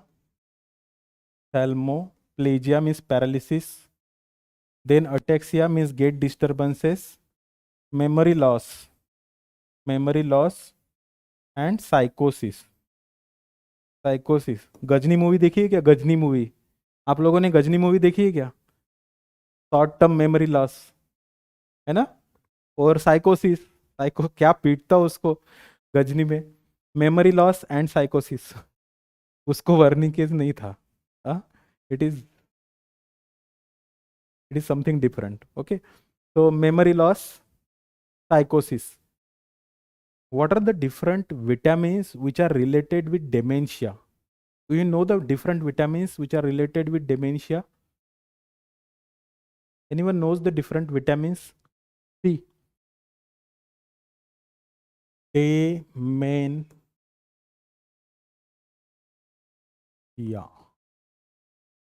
dementia. 3 vitamins, they are related with dementia. One is the niacin, B3, then thymine pyrophosphate, TPP, and third one is the B12, vitamin B12. Deficiency of this vitamin causes the dementia. Niacin, thymine pyrophosphate and B12 deficiency. Yes, correct.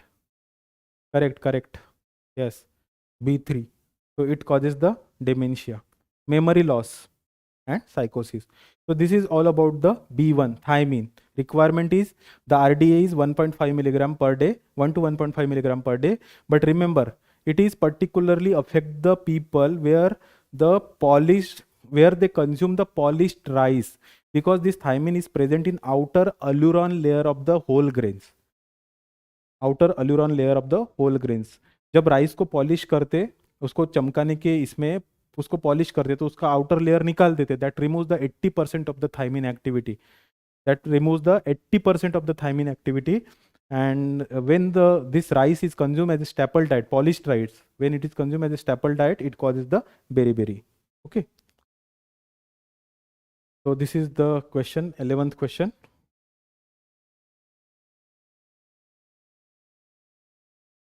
Now 12th, a patient complaint of bleeding gums and loosening teeth. Do you know the answer for this? Only for this, bleeding gums and loosening teeth. Which is this disorder? Yes, it is related with bleeding gums and loosening teeth. Spongy bleeding gums, it is related with which vitamin? It is easy question. Yes, chat box please. No, I am not asking about the answer to you. Scurvy. So it is scurvy related with vitamin C. His dietary history revealed that he has been consuming only fast food, Maggi, pizza, burger. He is consuming the fast food and no vegetables or fruits in his diet for the past 6 months. The patient is exhibiting the symptoms due to which of the following?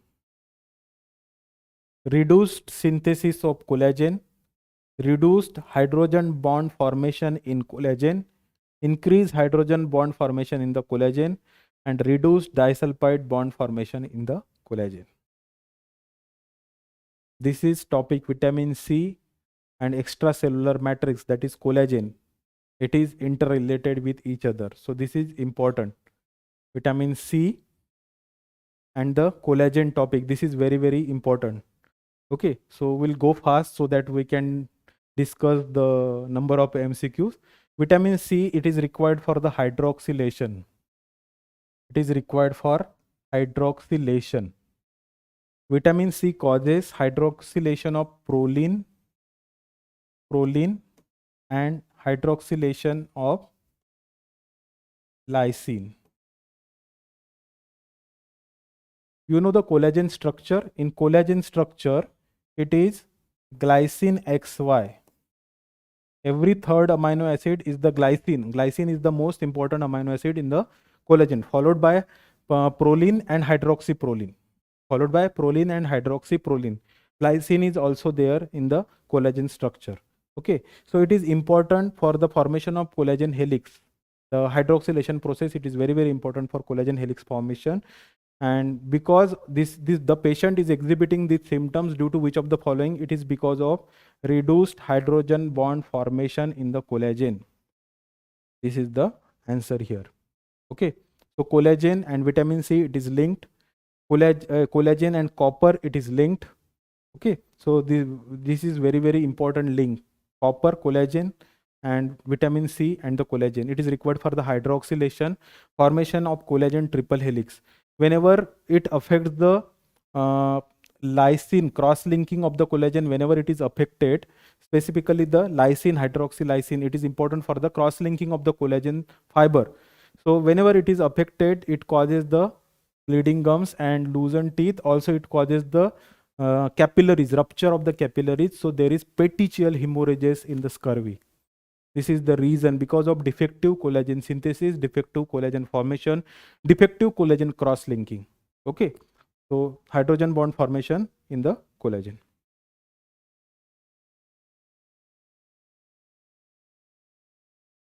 In type 1 diabetes, which of the following is true?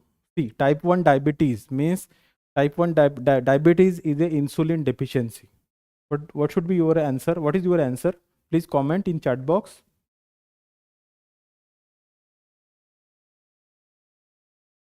XY, glycine X, proline Y. No, it is not glycine X. X is the proline and Y is the hydroxyproline. Okay, not lysine. But it can be, it is not strictly like that. Glycine XY, it is proline, hydroxyproline, and lysine is also there. But the XY, it is proline, hydroxyproline. Okay.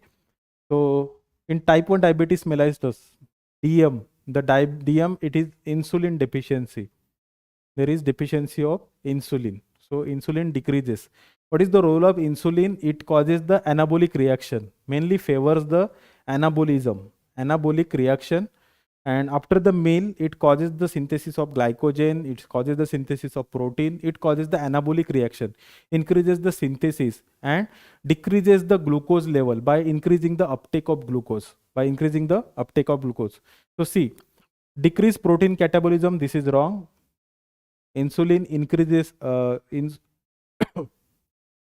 it is like a starvation state. So there is increased protein catabolism, then decrease hepatic glucose output, this is also wrong. And increase glucose uptake, the insulin dependent glucose transporter, GLUT4, GLUT, GLUT4, 8 and 12, they are insulin dependent. They are present in skeletal muscle, heart, and adipose tissues. Okay, so insulin increases the uptake of the glucose. If insulin is there, there is insulin deficiency. So this is also wrong.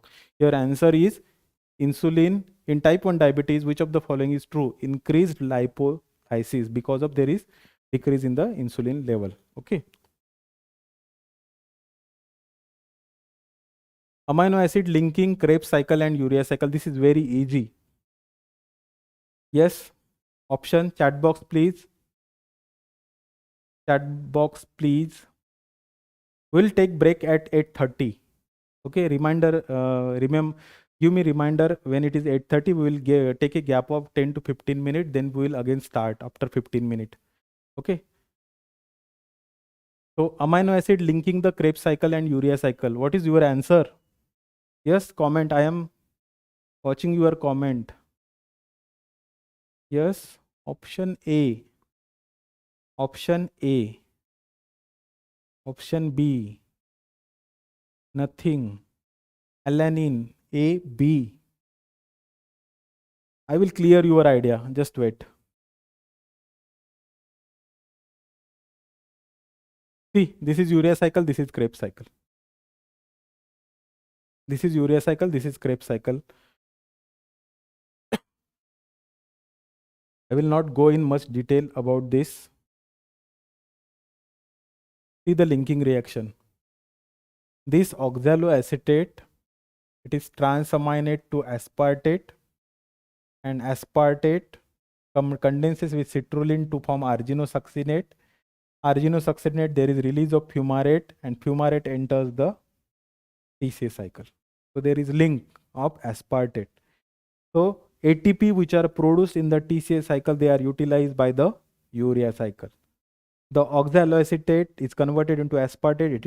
It is utilized in the urea cycle. Fumarate is which is generated in the urea cycle. It is utilized in the TCA cycle. Okay. So this is the link between urea cycle and TCA cycle. Okay. This enzyme, it is important. Arginase is important in the liver because arginase is only present in the liver. That's why urea cycle occurs in the liver, also known as ornithine cycle. Okay. Also known as ornithine cycle. See, you can see the relation between urea cycle. Sorry. That's why it is known as bicycle. Bicycle. One wheel is urea cycle, one is Krebs cycle. Okay.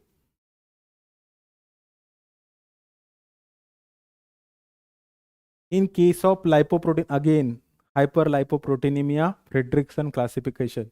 In case of LPL deficiency, wait. In case of lipoprotein lipase deficiency, which of the following increase after a fat rich diet? LPL deficiency. What is the answer? We already discussed this MCQ.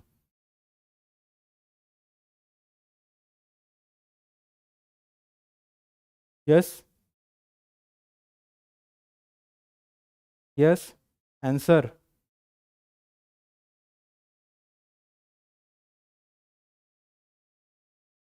In lipoprotein lipase deficiency, what is role of lipoprotein lipase? Which of the following increases after a fat-rich diet? After a fat-rich diet, there is increase in the chylomicron. Okay. Lipoprotein A, lipoprotein small a, it is also known as little rascal. Okay, it is also known as little rascal. It is atherogenic. It has homology with plasminogen, interferes with the fibrinolysis. This lipoprotein small a. Okay, so in lipoprotein lipase deficiency, this is the type 1 chylomicronemia. Type 1 hyperchylomicronemia. Okay, LPL deficiency or ApoC2 defect. Okay, we already discussed this MCQ. Retinitis pigmentosa patient doesn't have. आपने add तो देखी होंगी, Horlicks, पेडियाश्योर, जितने भी energy drinks आते बच्चों के लिए, उसमें ऐड आती है, it is required for your brain development, it is required for your eye development, retinal development.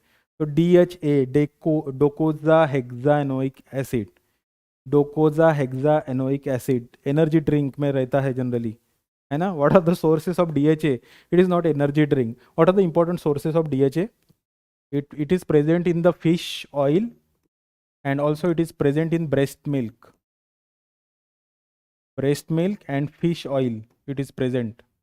Fish oil. And now the energy drinks, these are fortified with the DHA. It is important function of DHA is the docosa. Docosa means 22. Docosa means 22. Hexa means 6 double bond. This is omega-3 fatty acid. This is important classification. Omega-3, omega-6 and omega-9 classification of fatty acid is very, very important, essential fatty acid. It is very important. Omega classification, omega-3, omega-6 and omega-9 series. It is very important.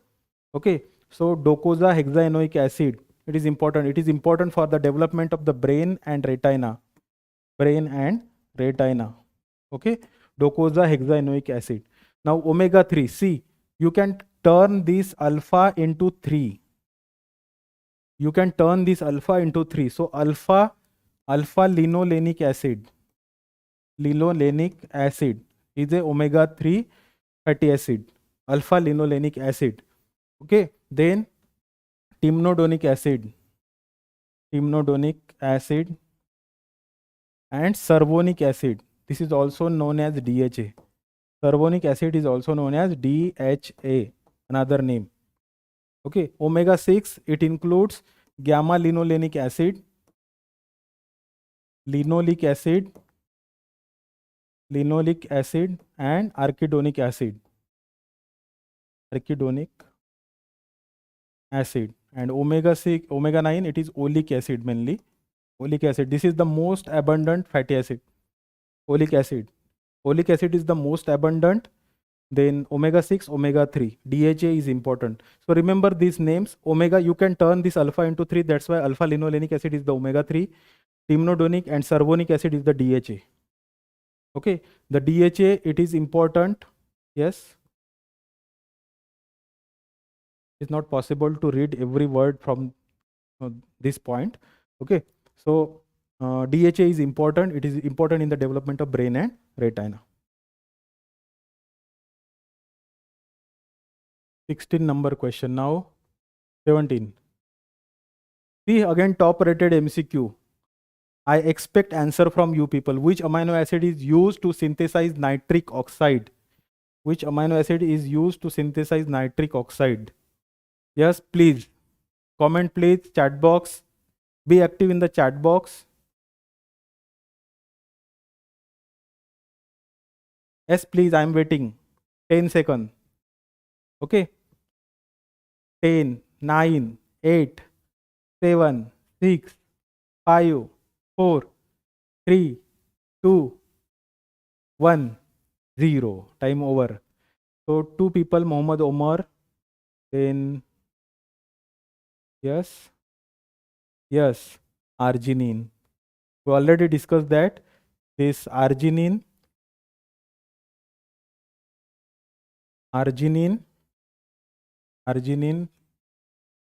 it is converted into nitric oxide plus citrulline,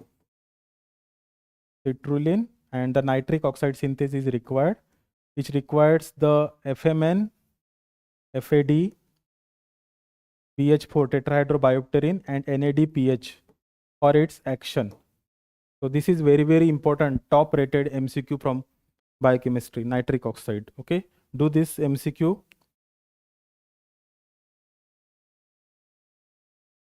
type 1 hyperlipoproteinemia, मैंने क्या बोला था, hyper लाइपोप्रोटीनीमिया difficult है, लेकिन ये बार बार आता है, तो इसको हमको अच्छे से करके रखना है. Hyperlipoproteinemia, type 1 hyperlipoproteinemia. When it is 8:30, please give me reminder so I can stop and I can take a break. Okay, type 1 hyperlipoproteinemia is characterized by type 1. Type 1 means chylomicronemia. Type 1 means chylomicronemia. So there is increase in the chylomicron. There is deficiency of lipoprotein lipase. So elevated LDL, it is wrong option. Elevated lipoprotein lipase, it is wrong option because there is decrease in the lipoprotein lipase activity and ApoC2 defect is there. Elevated cholesterol, it is wrong answer. Elevated TG in plasma, this is correct because there is increase in the chylomicron. This is lipoprotein and lipid is the TG. Chylomicron carries the triacylglycerol, so there is increase in the TG level. Okay. 18. Now the 19. What is the function of proteasome? Proteasome, the option protein folding. Protein folding is a function of chaperones. It is a function of chaperones. That is mainly the heat shock protein and chaperonins. They act and they are responsible for folding of the protein. Post-translational modification, it is not done by the proteasome. Protein degradation, yes, it is done by the proteasome. Protein sorting or trafficking. What is the meaning of protein sorting or trafficking? It is like a traffic signal. Once it is synthesized, once the protein is synthesized or during the synthesis, there is addition of signal peptide. Yes, option C is the correct answer. Right. Okay. What is the meaning of sorting? You know the role of traffic police at the signal. वो बताता है सबको तुम इधर जाओ, तुम इधर जाओ. तो हर एक प्रोटीन बनने के बाद उसको एक टैग लगा हुआ रहता है, बनते वक्त या बनने के बाद एक टैग लगा हुआ रहता है, उसको बोलते हैं सिग्नल पेप्टाइड. वो सिग्नल बोलता है उसको कि तू माइटोकॉन्ड्रिया में जा, तू राइबोसोम में जा, तू पेरोक्सिसोम में जा, ऐसा उसको वो टैग के ऊपर से पता चलता है, that is known as protein sorting और प्रोटीन टारगेटिंग और protein trafficking. It is important. Okay, protein folding it is done by the chaperones, mainly the heat shock protein and chaperonin, they are important in the chaperones. So proteasome, the protein degradation is the function. Okay, replacing alanine by which amino acid will increases the UV absorbance?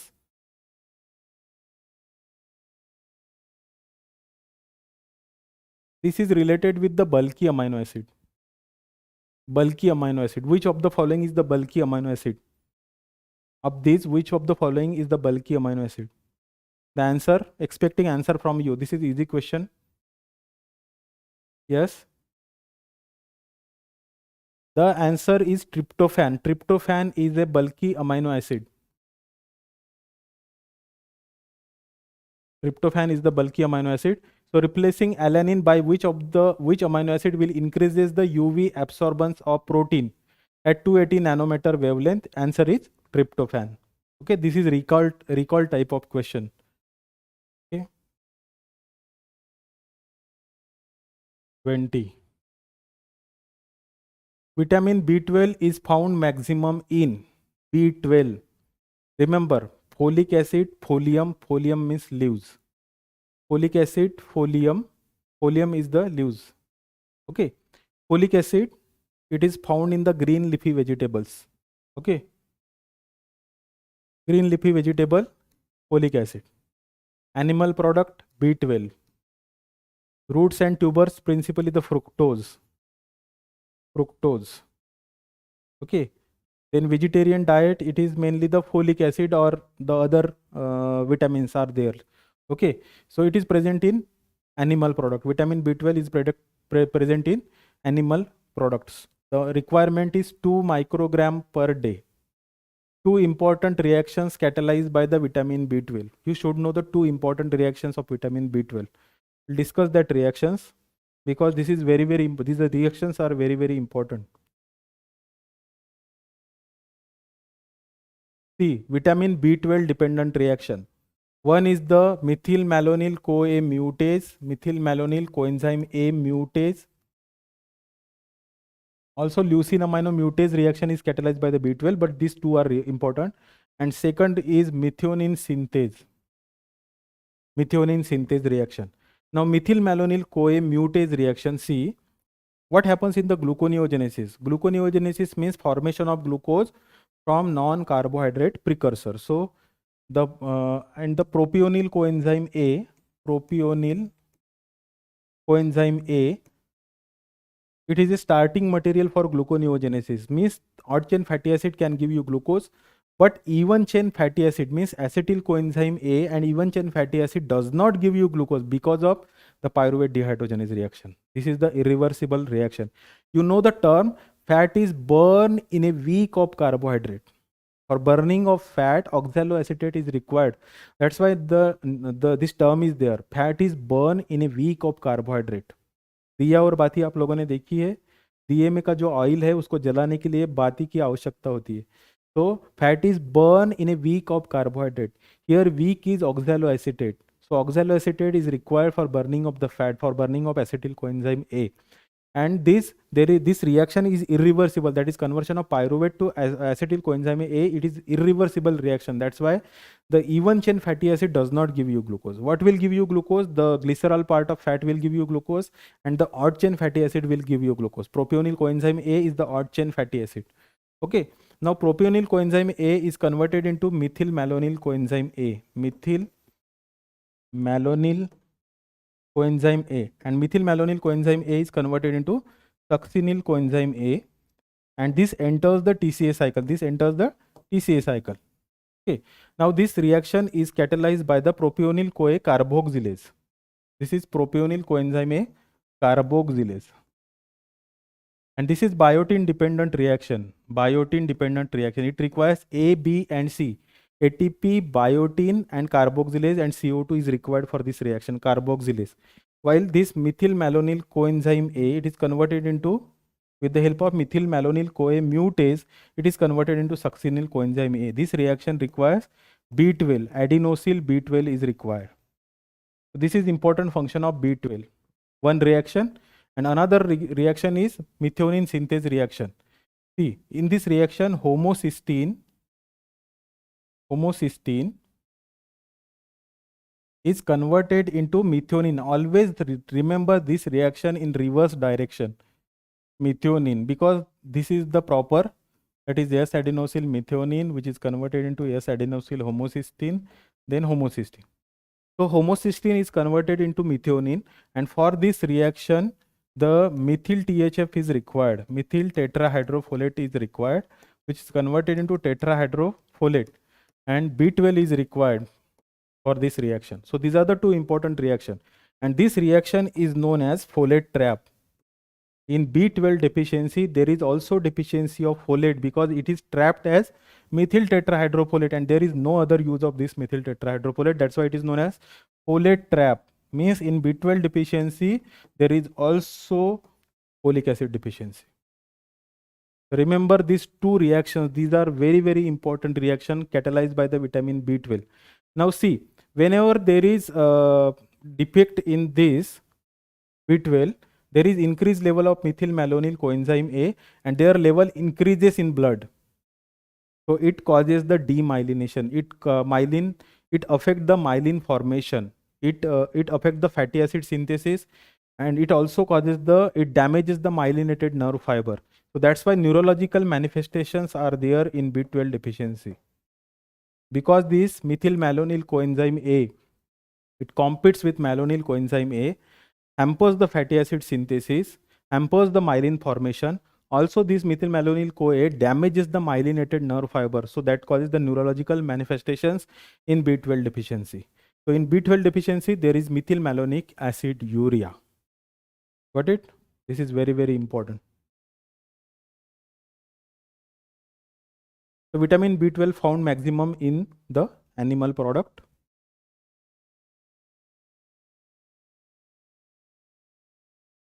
The process of apolipoprotein B48 synthesis involves which of the following?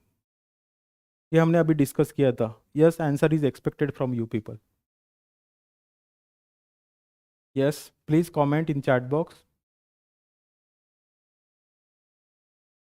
Yes, waiting 10 seconds. 10, 9, 8, 7, 6, B. RNA editing. RNA editing हमने बोला भी था. This is overlapping topic between the lipoprotein, means lipid metabolism, and the genetics. So this is important topic. Wherever link is there, this is important topic. Whenever there is link, it is important topic. Got it? So RNA editing. B48, it is synthesized. B48, it is synthesized in the intestine. B100, it is synthesized in the liver. Because of RNA editing, there is premature termination of protein synthesis, and only 48% is synthesized. That's why it is known as ApoB48. ApoB48. While complete synthesis is there in the liver, that is known as ApoB100. Okay. So this is RNA editing. A patient present with a clinical scenario of obstructive jaundice. Which of the following result can be seen on Vandenberg reaction? It is a practical question. This question is based on practical aspect. Obstructive jaundice. See the obstructive jaundice and Vandenberg reaction. So answer expected from you people. Practical aspect. Obstructive jaundice, Vandenberg reaction. Which of these is true? Yes, please comment. Please comment. Vandenberg reaction. Option A, direct positive. Correct. It is direct positive. See, what is Vandenberg reaction? It is the principle of bilirubin estimation, in which bilirubin which is present in serum bilirubin which is present in serum is reacted with diazotized sulfanilic acid to form azobilirubin, azobilirubin, bilirubin. This is known as Vandenberg reaction. Now see, direct bilirubin means conjugated bilirubin or direct bilirubin. It is water soluble bilirubin and it reacts immediately and it gives color, that is known as direct positive. React immediately and gives color because it is water soluble. Okay, but for indirect bilirubin, for this is for the direct bilirubin. For indirect bilirubin, it is not water soluble. Unconjugated bilirubin, it is water insoluble, so it will not react fast. It will there is requirement of solubilizer. Solubilizer is required for the indirect bilirubin, that is caffeine or methanol, which is generally used in the kits. Caffeine or methanol. Okay, so after treating with solubilizer, indirect bilirubin will be positive. That will be after some time. Okay, see, everything is correct, everything is going on. Everything is going on. Give me thumbs up.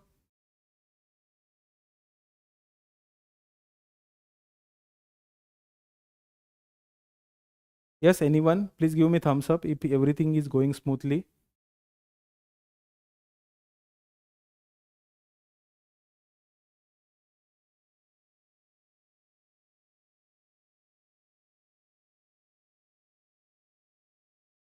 Yes, okay, thank you.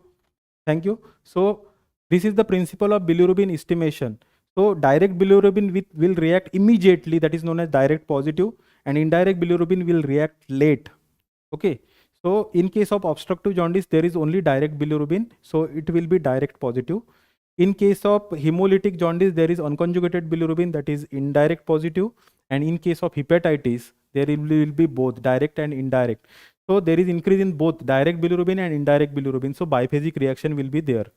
Biphasic reaction will be there in case of hepatic jaundice. Hepatitis or hepatic jaundice, biphasic reaction. This is in hemolytic jaundice. And our answer is direct positive, obstructive jaundice. Okay. So we'll stop after 25 question. Okay. If the percentage of thymine residue in the DNA is 28%, this is very easy. This is math here. Okay, mathematics. Okay. So 28%. If the thymine residue is 28%, what is the percentage of cytosine? It is very easy. Calculate it. Calculate. See, if thymine is 28%, then adenine will be 28%. Total is the 56%. Okay. Remaining 44%, that is G and C, that is 22. Chargaff's rule. So percentage of cytosine will be 22%. This is the answer. Chargaff's rule. You know the Chargaff's rules? Number of purines are equal to number of pyrimidine. This is C. The T is always base pair with the A and G is always base pair with the C. So number of adenines are equal to number of adenines are equal to number of thymines. Number of guanine are equal to number of cytosine. Okay. So purines, number of purines are equal to number of pyrimidines. So this is the Chargaff's rule. This is a polydeoxynucleotide chain. Okay. This is hydrogen bonding between the base pair, that is nitrogen bases. This is phosphodiester linkage. This is ribose sugar. This one is the ribose sugar. This is phosphate. This is 3', 5' phosphodiester linkage. This is nitrogen base. And this is hydrogen bonding between two nitrogen bases.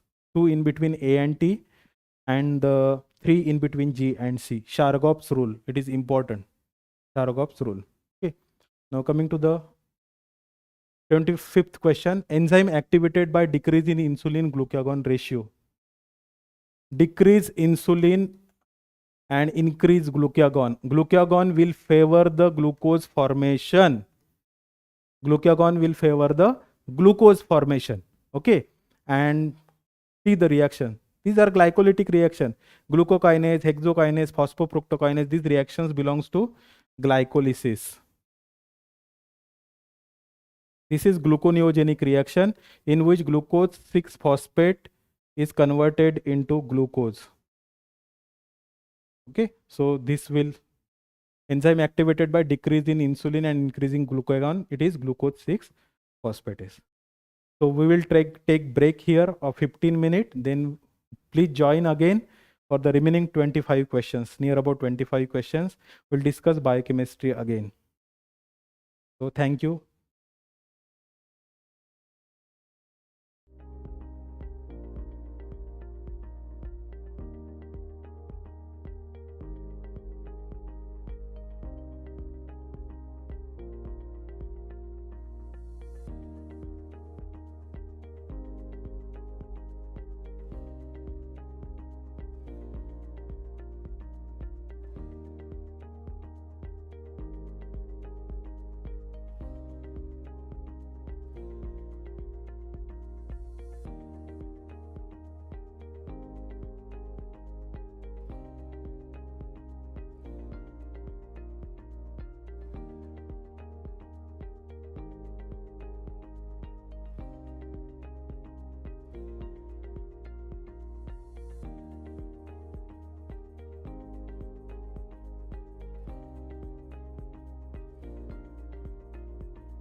Hello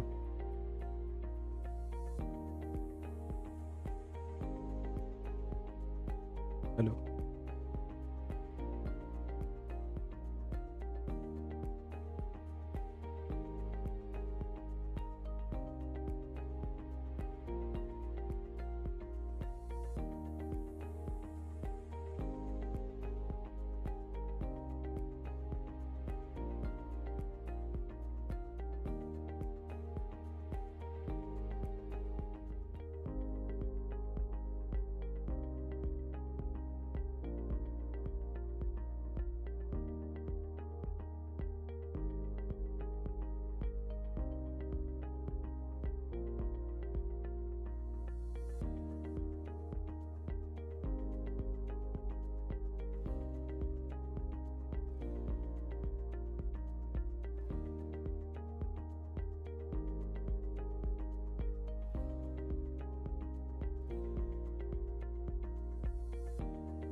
hello hello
hello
Hello everyone, welcome to a sprint session of biochemistry. We are discussing the NEET PG MCQs 2019, 20, 21 and 22. Coming to a next question, discussion of next question. A patient presented with symptoms of peripheral neuropathy.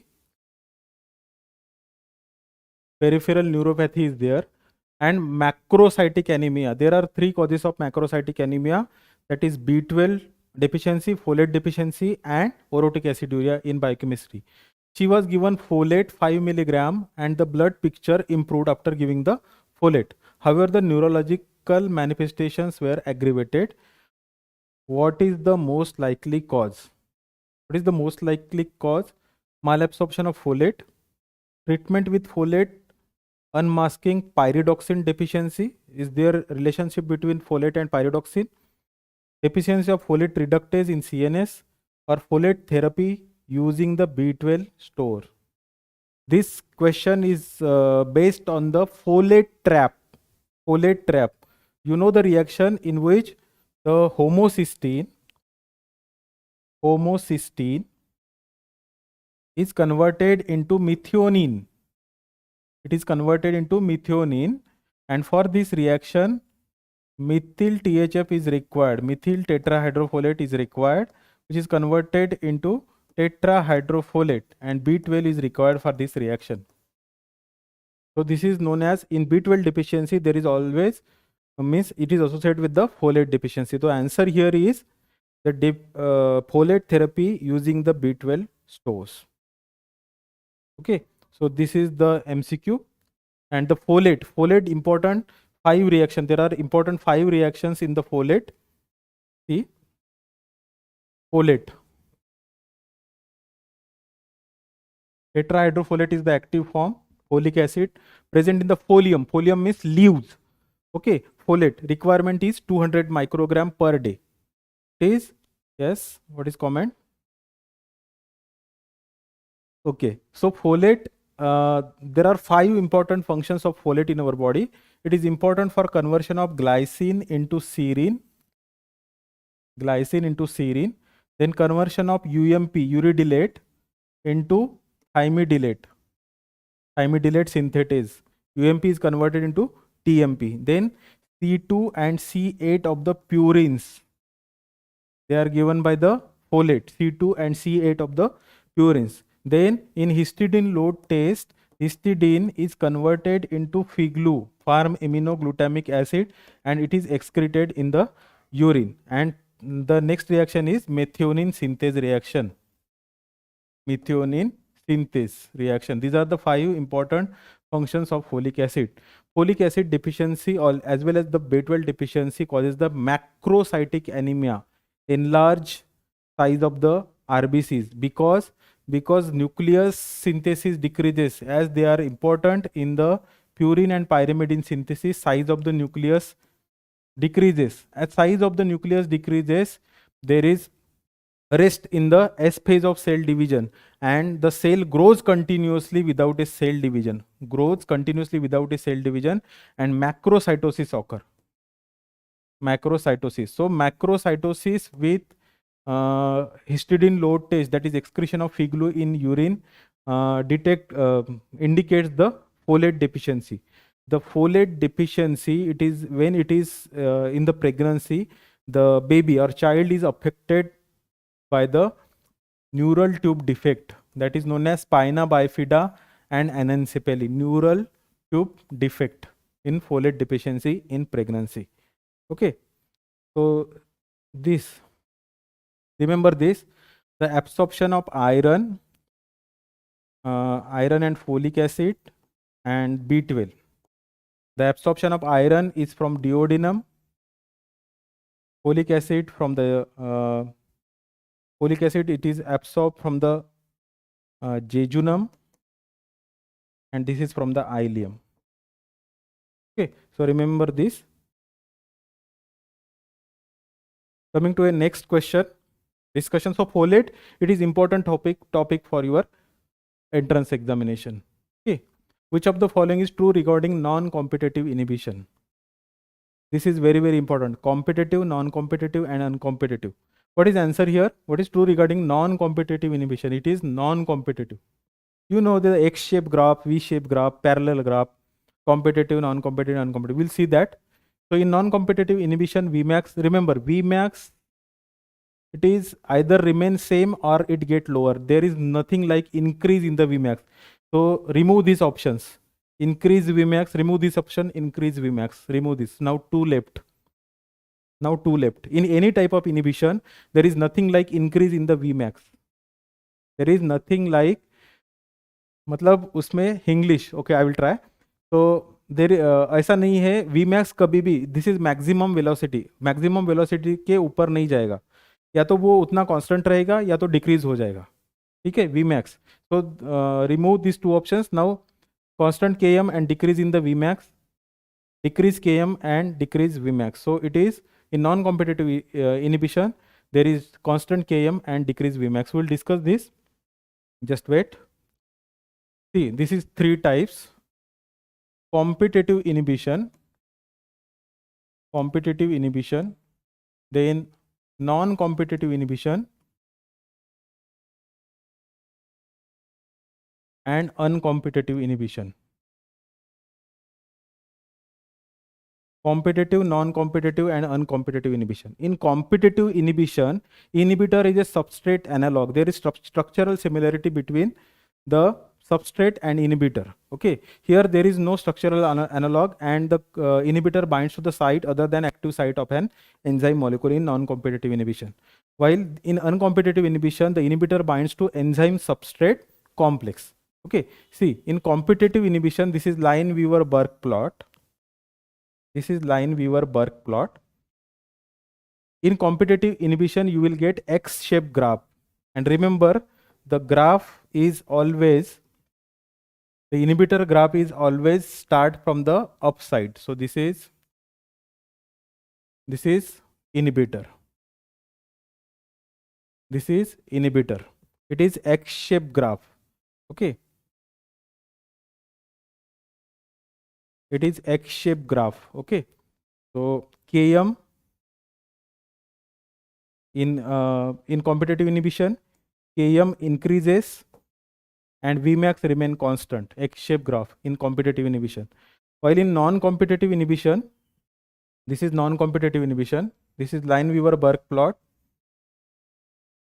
you will get V-shaped graph. V-shaped graph. So non-competitive inhibition, the Km remains same and Vmax lowered. This is Vmax. Okay, 1 by Vmax, it is lowered. Vmax lowered. Okay, in non-competitive inhibition. While there is parallel graph in uncompetitive inhibition, it is parallel lines. Both decreases. Km decreases, Vmax decreases. Km decreases, Vmax decreases. Remember these 3 types of inhibition: competitive, non-competitive, and uncompetitive inhibition. Okay. A patient came to the hospital with complaint of abdominal pain. Routine investigations were unremarkable. On observation, the urine turned black on standing.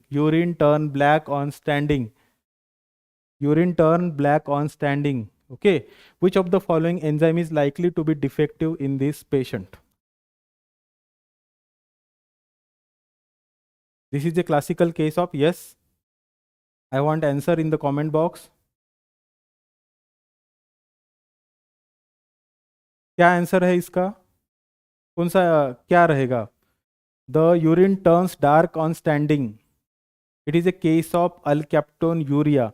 There is deficiency of homogentisate oxidase. The another name of homogentisate oxidase is para-hydroxyphenyl acetate dioxygenase.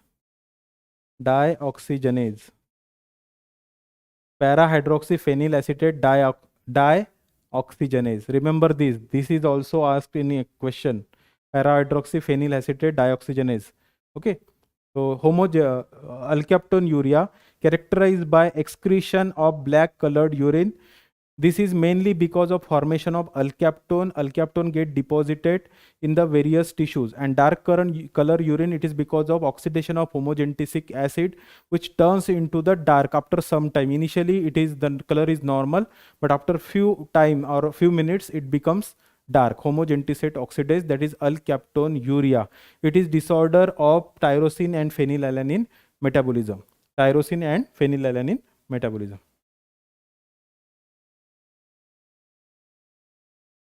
A 34-year-old male was on maize as a staple diet for a prolonged period. He presented with diarrhea and lesion over his neck as shown in the image below. See, this is okay. The condition occurs due to deficiency of, this is known as Castle's necklace. Castle's necklace.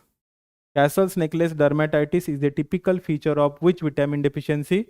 Niacin deficiency. Niacin, it is important. Niacin deficiency occurs in, where the niacin deficiency occurs.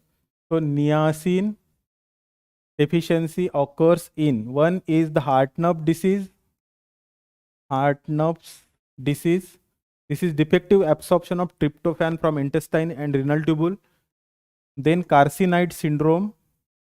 In carcinoid syndrome, the tryptophan is diverted for serotonin production. That's why there is deficiency of tryptophan. You know that tryptophan gives the niacin. Apart from niacin, there are 4 other vitamins which are endogenously produced. We'll discuss that. 3. Then Hartnup disease, carcinoid syndrome, that is increased serotonin production. Then PLP deficiency, pyridoxal phosphate deficiency, because it is required for the kynureninase enzyme in the tryptophan to NAD conversion, kynureninase enzyme. Then 4th one is the maize eating population, because in maize the niacin is present in bound form. It is present in bound form, so it is unavailable. It is unavailable. And the 5th one is the jowar eating population, because it contains high leucine. And this leucine interferes with the QP artase enzyme. QP artase, it is important in the tryptophan to NAD conversion. So that's why there is deficiency of niacin in this scenario. Okay, Hartnup disease, carcinoid syndrome, pyridoxal phosphate deficiency, maize eating population as a staple diet, and jowar eating population as a staple diet. In this person, there is deficiency of niacin. It causes diarrhea, dementia, and dermatitis. Apart from this, other vitamins are there which are endogenously synthesized. One is the vitamin D, which is synthesized in the skin, epidermis, stratum corneum layer of epidermis. Then vitamin K2, menaquinone, by the intestinal flora. The niacin, it is synthesized from the tryptophan. Then pantothenic acid by the intestinal flora, and biotin. These are the endogenously produced vitamins. Okay. So here answer is niacin. Which vitamin, when infused in supraphysiological doses, means higher amount, causes macular edema and macular cyst? Macular edema and macular cyst. This is again related with the niacin. Side effect of niacin. Remember the B complex vitamin side effects. It is particularly to niacin and pyridoxal phosphate. Niacin, it is causes flushing, prostaglandin mediated flushing, then hepatotoxic, and causes macular edema and macular cyst. Macular edema and macular cyst. PLP deficiency causes neuropathy, and excess also causes neuropathy. PLP deficiency causes neuropathy, excess causes neuropathy.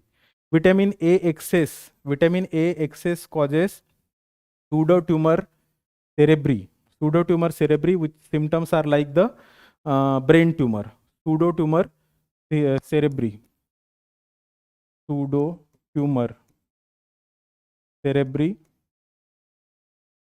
Then vitamin A toxicity, it is teratogenic.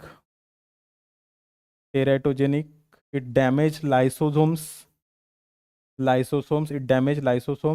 And also causes the skeletal malformation. Vitamin A toxicity. Vitamin D causes calcinosis and high blood pressure. This is least toxic vitamin. Okay.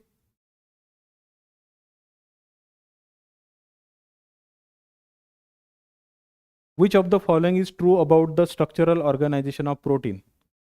So read one by one. Tertiary structure is three-dimensional, correct? Which of the following is true? Okay, tertiary structure is three-dimensional, correct? It is correct. Then primary, secondary, tertiary structure are destroyed by denaturation. By denaturation, primary structure remain intact. So only secondary, tertiary, and quaternary structure broken down. The peptide or covalent bonds remain intact. Secondary structure is stabilized by disulfide bond. Wrong. The secondary structure and the tertiary structure, they are stabilized by the hydrophobic interactions, hydrogen bonds, electrostatic interactions, and van der Waals forces. Van der Waals forces. Okay. Secondary and tertiary structure depends upon amino acid sequence. On the amino acid sequence, the primary structure is important. Okay. So this is the answer here is tertiary structure is three-dimensional. Again, nitric oxide. So nitric acid, it is synthesized from nitric oxide should be there.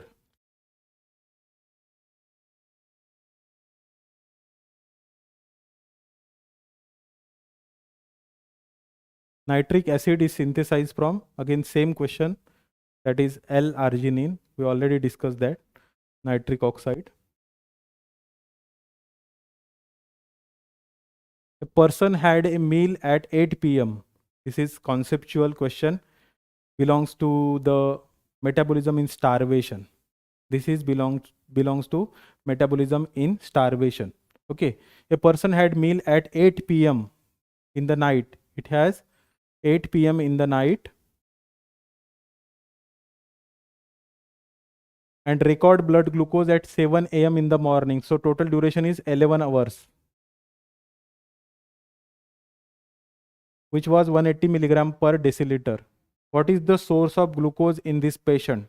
What is the source of glucose? Dietary glucose will provide the glucose only for 2 hours.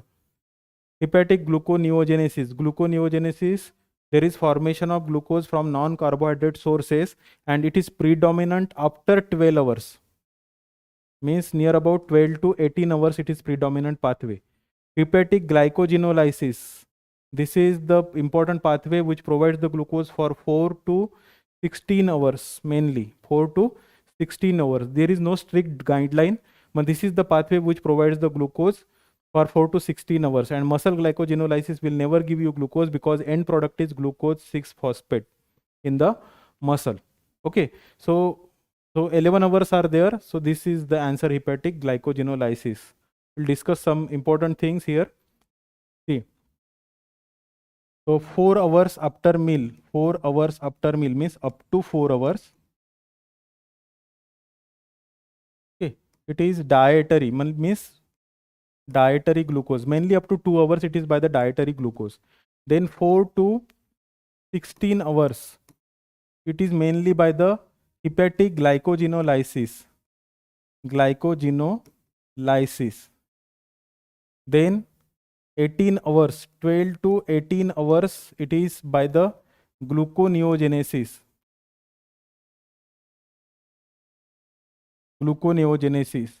Then after 18 hours, there is fatty acid, means when it is up to 16 to 48 hours, it is mainly then the lipolysis or beta oxidation of fatty acid.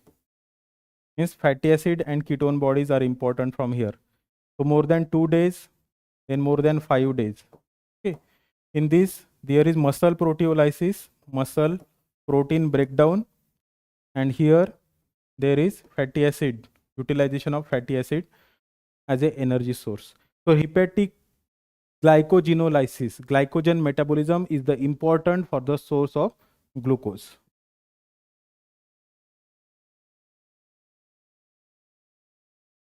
A patient who is diagnosed case of HNPCC, hereditary non-polyposis colon cancer, hereditary non-polyposis colon cancer.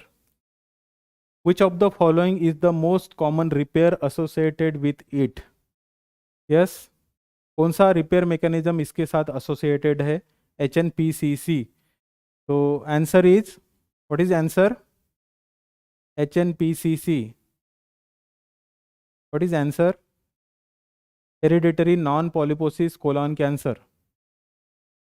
What is answer? Here answer is mismatch repair. See, this mismatch repair, defect in the mismatch repair causes HNPCC, hereditary non-polyposis colon cancer. Nucleotide excision repair defect, it causes xeroderma pigmentosum. It is characterized by, xeroderma pigmentosum is characterized by multiple freckles on sun exposed part of the body. Xeroderma pigmentosum. It is due to formation of thymine dimer. And defective nucleotide excision repair causes the xeroderma pigmentosum. Then base excision repair, it is mute Y associated polyposis. And homologous recombinant repair, the defect causes the Bloom syndrome, ataxia telangiectasia, and Fanconi's anemia. And one more is there, that is non-homologous end joining. The disease related with this is the severe combined immunodeficiency. So these are the disorders related with this repair mechanism. So do these defects, HNPCC, xeroderma pigmentosum, base excision repair, that is mute Y associated polyposis, homologous recombination repair, that is Bloom syndrome, ataxia telangiectasia, Fanconi's anemia, and non-homologous end joining, the disorder related is the SCID, severe combined immunodeficiency. This multi-enzyme complex converts pyruvate to acetyl coenzyme A. Identify the E1 and E2. E1 and E2. Identify the E1 and E2. Yes, comment please. Identify the E1 and E2.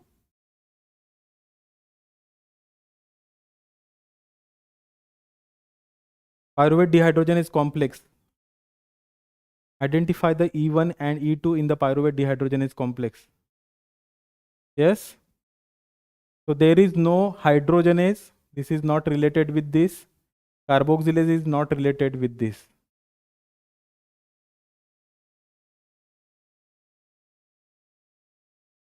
So there is mistake in the answers also. So we'll discuss that. See, this is pyruvate. This is pyruvate. This pyruvate is converted into this thymine pyrophosphate is required. It is converted into hydroxyethyl thymine pyrophosphate. Hydroxyethyl thymine pyrophosphate. Okay. For this, PDH is required. This is E1, PDH, pyruvate dehydrogenase complex, E1. So first answer should be pyruvate dehydrogenase. Okay. Then lipomide, it is converted into acetyl lipomide. And this acetyl lipomide is converted into reduced lipomide. Okay. So in this reaction, there is liberation of acetyl coenzyme A. And coenzyme A is here. So here is the E2. The name of the E2 is dihydrolipoyl transacetylase. Name of the E2 is dihydrolipoyl transacetylase. Okay. Then the FAD is required here, converted into FADS2, and this is converted into NAD is converted into NADH. So this is E3, dihydrolipoyl dehydrogenase. This is E1, E2, E3. Pyruvate dehydrogenase, dihydrolipoyl transacetylase, and dihydrolipoyl dehydrogenase. The 5 coenzymes are required. This is B1, this is B2, this is B3, this is B5, and this is lipoic acid. 3 enzymes: PDH complex, pyruvate dehydrogenase, dihydrolipoyl transacetylase, and dihydrolipoyl dehydrogenase. Okay. So The options are not correct here. So answer will be the pyruvate dehydrogenase complex, that is PDH1, that is E1 is the PDH and E2 is the dihydrolipoyl transacetylase. Okay, dihydrolipoyl transacetylase. Now coming to next, a 35-year-old farmer on maize diet. Again maize, diarrhea, dementia, dermatitis. Which of the vitamin is deficient? So it is niacin deficiency. Because in maize, the niacin is available in the bound form, not available. Which of the following vitamin need to be supplied in the diet of patient with cystathionine beta synthase? Cystathionine beta synthase. This is again important. This is example of transsulfuration reaction. Transsulfuration reaction catalyzed by the pyridoxal phosphate. What is the answer here? See, I will clear your concept regarding this. So homocysteine is converted, homocysteine combined with serine to form cystathionine. And this cystathionine is converted into cysteine plus homoserine. This enzyme is cystathionine beta synthase, and this is cystathioninase. So both are PLP dependent reaction. So see, which is need to be supplied in the diet here. If this is defective, this will not produce. Which will not produce? This will not produce. So cysteine is the answer here. Cysteine is the answer.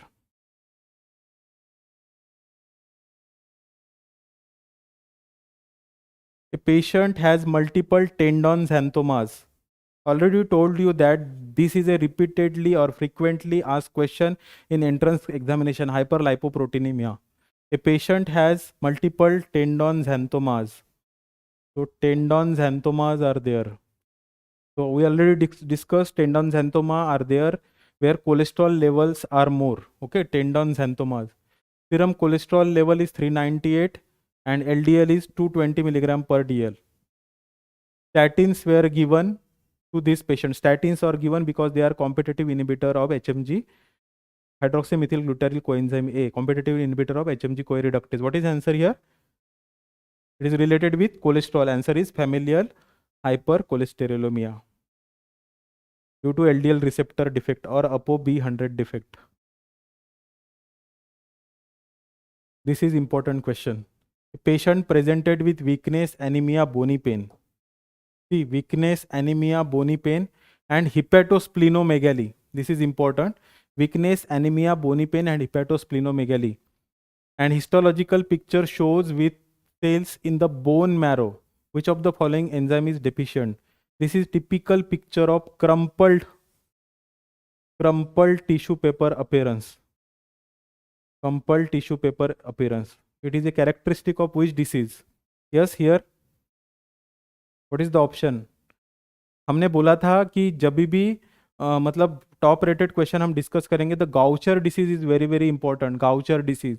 Okay, Gaucher disease. So what is the answer? Chat box please. Chat box, what is the answer here? Gaucher's disease. Gaucher cerebrosidase. Glucocerebrosidase is the answer. There is accumulation of glucocerebrosidase. Accumulation of glucocerebrosides. Glucocerebrosides, what is the meaning of cerebroside? Glucocerebroside. Ceramide plus glucose. Ceramide means fatty acid plus sphingosine. Ceramide means fatty acid plus sphingosine. So glucocerebroside accumulates.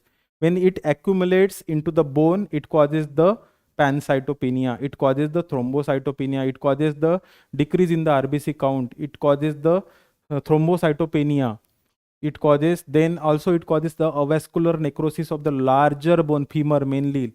Okay, then this feature, crumpled tissue paper appearance, it is important. This is von Gog's disease. This is Tay-Sachs disease with GM2 gangliosidosis, and onion peel appearance is there in Tay-Sachs disease. Okay, beta galactosidase, this is Krabbe's disease. Krabbe's disease here. It is Gaucher's disease, glucocerebrositis. This is important question. Transparency of corneal endothelium is maintained by the two compound. One is the, yes, answer please. Corneal transparency is maintained by, answer, it is keratan sulfate and dermatan sulfate. Keratan sulfate 1 and dermatan sulfate is important for maintaining the corneal transparency. GAG is the important topic. Hyaluronic acid, chondroitin sulfate, dermatan sulfate, keratan sulfate, heparin sulfate, heparin. Okay. So these are the important. Keratan sulfate does not contain uronic acid. Heparin sulfate has 3 to 4 important functions. Sorry. Heparin sulfate has 3 to 4 important functions. It is required for the anchoring of lipoprotein lipase to the capillary endothelium. Second, heparin sulfate, it is present in glomerular basement membrane. Charge selective glomerular permeability, it is important, heparin sulfate. Keratan sulfate for the corneal transparency. Chondroitin sulfate, it is present in the cartilage.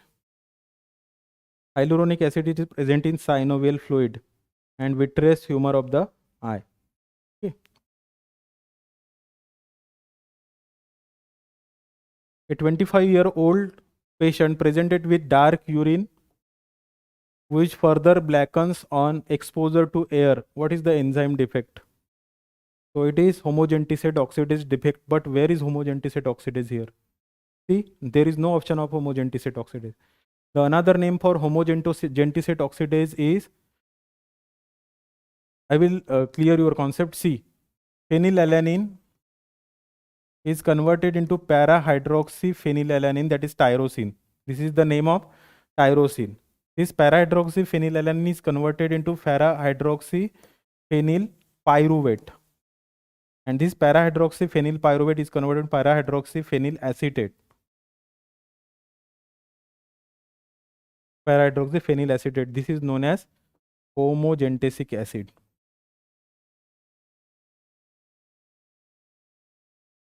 Para-hydroxyphenyl acetate. Now see the name. Hydroxyphenyl acetate dioxygenase is the another name for homogenticate oxidase.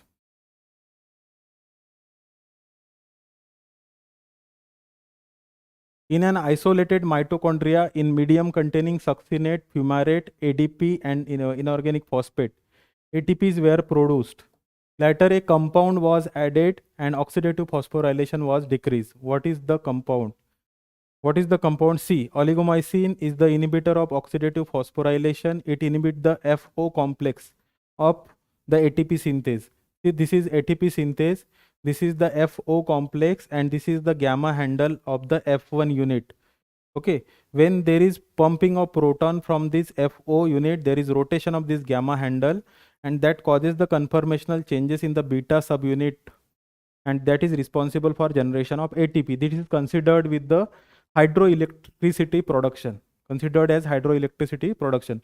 So movement of protons, they are blocked by the oligomycin. It inhibits the oxidative phosphorylation. Oligomycin. This is uncoupler. Uncoupler. What is the role of uncoupler? Uncoupler increases the permeability of inner mitochondrial membrane and proton gradient is not produced. This is the role of uncoupler. Antimycin inhibit the complex 3 of electron transport chain and rotenone inhibit the complex 1 of electron transport chain. So entire compound was added and oxidative phosphorylation was decreased. So this is oligomycin.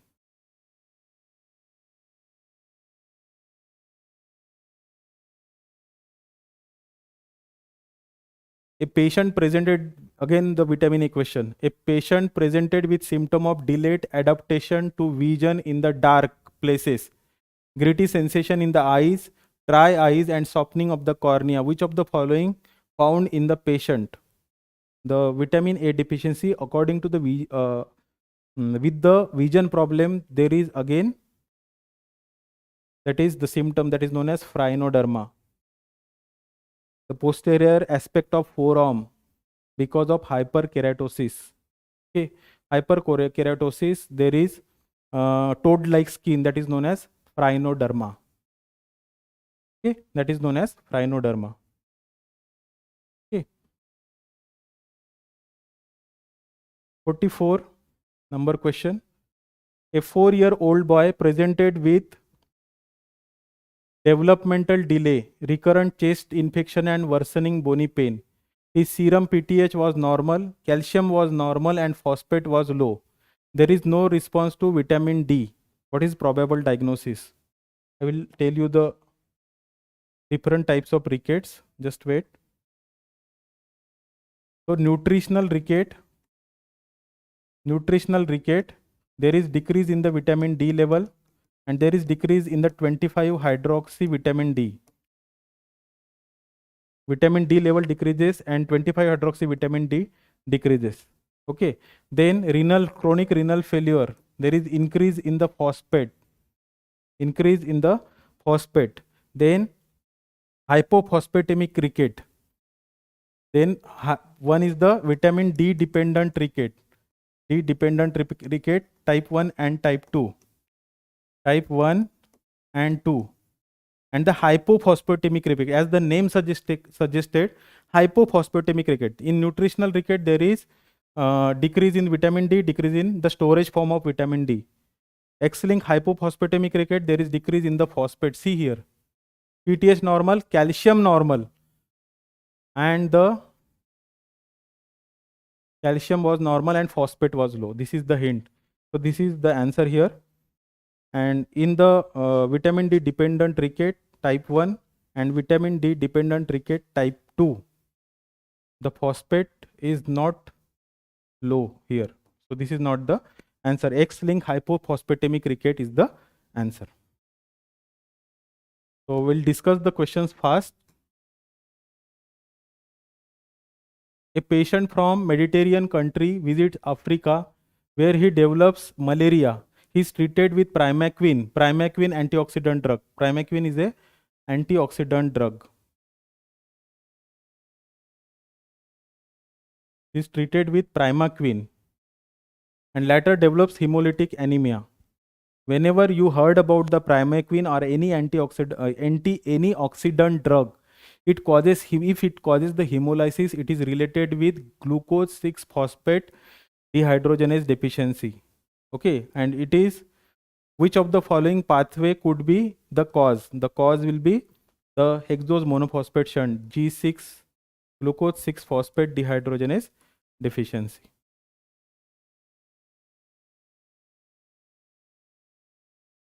Which of the following helps in transport of fatty acid across the inner mitochondrial membrane? This is very easy question. Carnitine with the help of carnitine acyl transferase is required. Carnitine with carnitine acyl transferase 1 and 2. 1 and 2 is required for this. Now 47.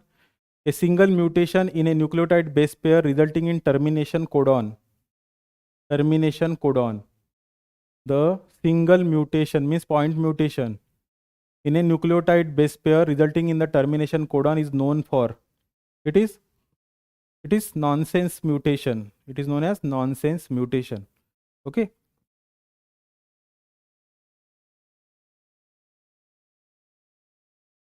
The missense mutation example is sickle cell disease, sickle cell anemia, partially acceptable missense point mutation. Partially acceptable missense point mutation is the sickle cell anemia. So for the genetic, the entire genetic is required a whole lecture. Okay, we'll not discuss the genetic now here.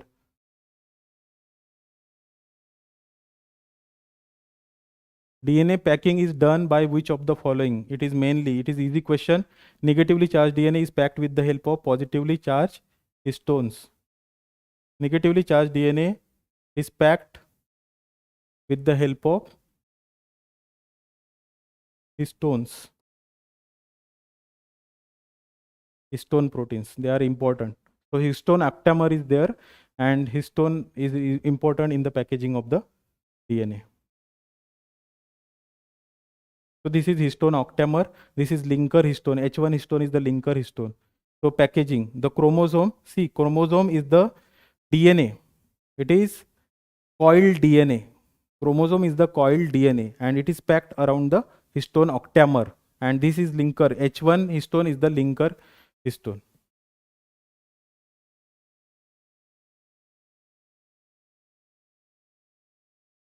An adolescent male patient presented to you with exercise intolerance. This is important question. Exercise intolerance. He gave history of developing cramps on exertion. So this is a typical glycogen storage disorder. Which disorder is it? It is which disorder it is? It is the McArdle's disease. McArdle disease with characteristic second wind phenomenon, that is muscle glycogen phosphorylase deficiency, McArdle's disease. Then the 50th question. Which of the following enzyme activities can be estimated in red blood cell to diagnose B2? See, B1 deficiency, that is thymine deficiency, is by the RBC transketolase activity. And B2 deficiency is by the glutathione reductase activity. Glutathione reductase activity. See, glutathione reductase activity. Okay. Transketolase, it is related with B1. Kynureninase, it is related with pyridoxal phosphate. Pyruvated dehydrogenase, it is related with all 5 coenzymes.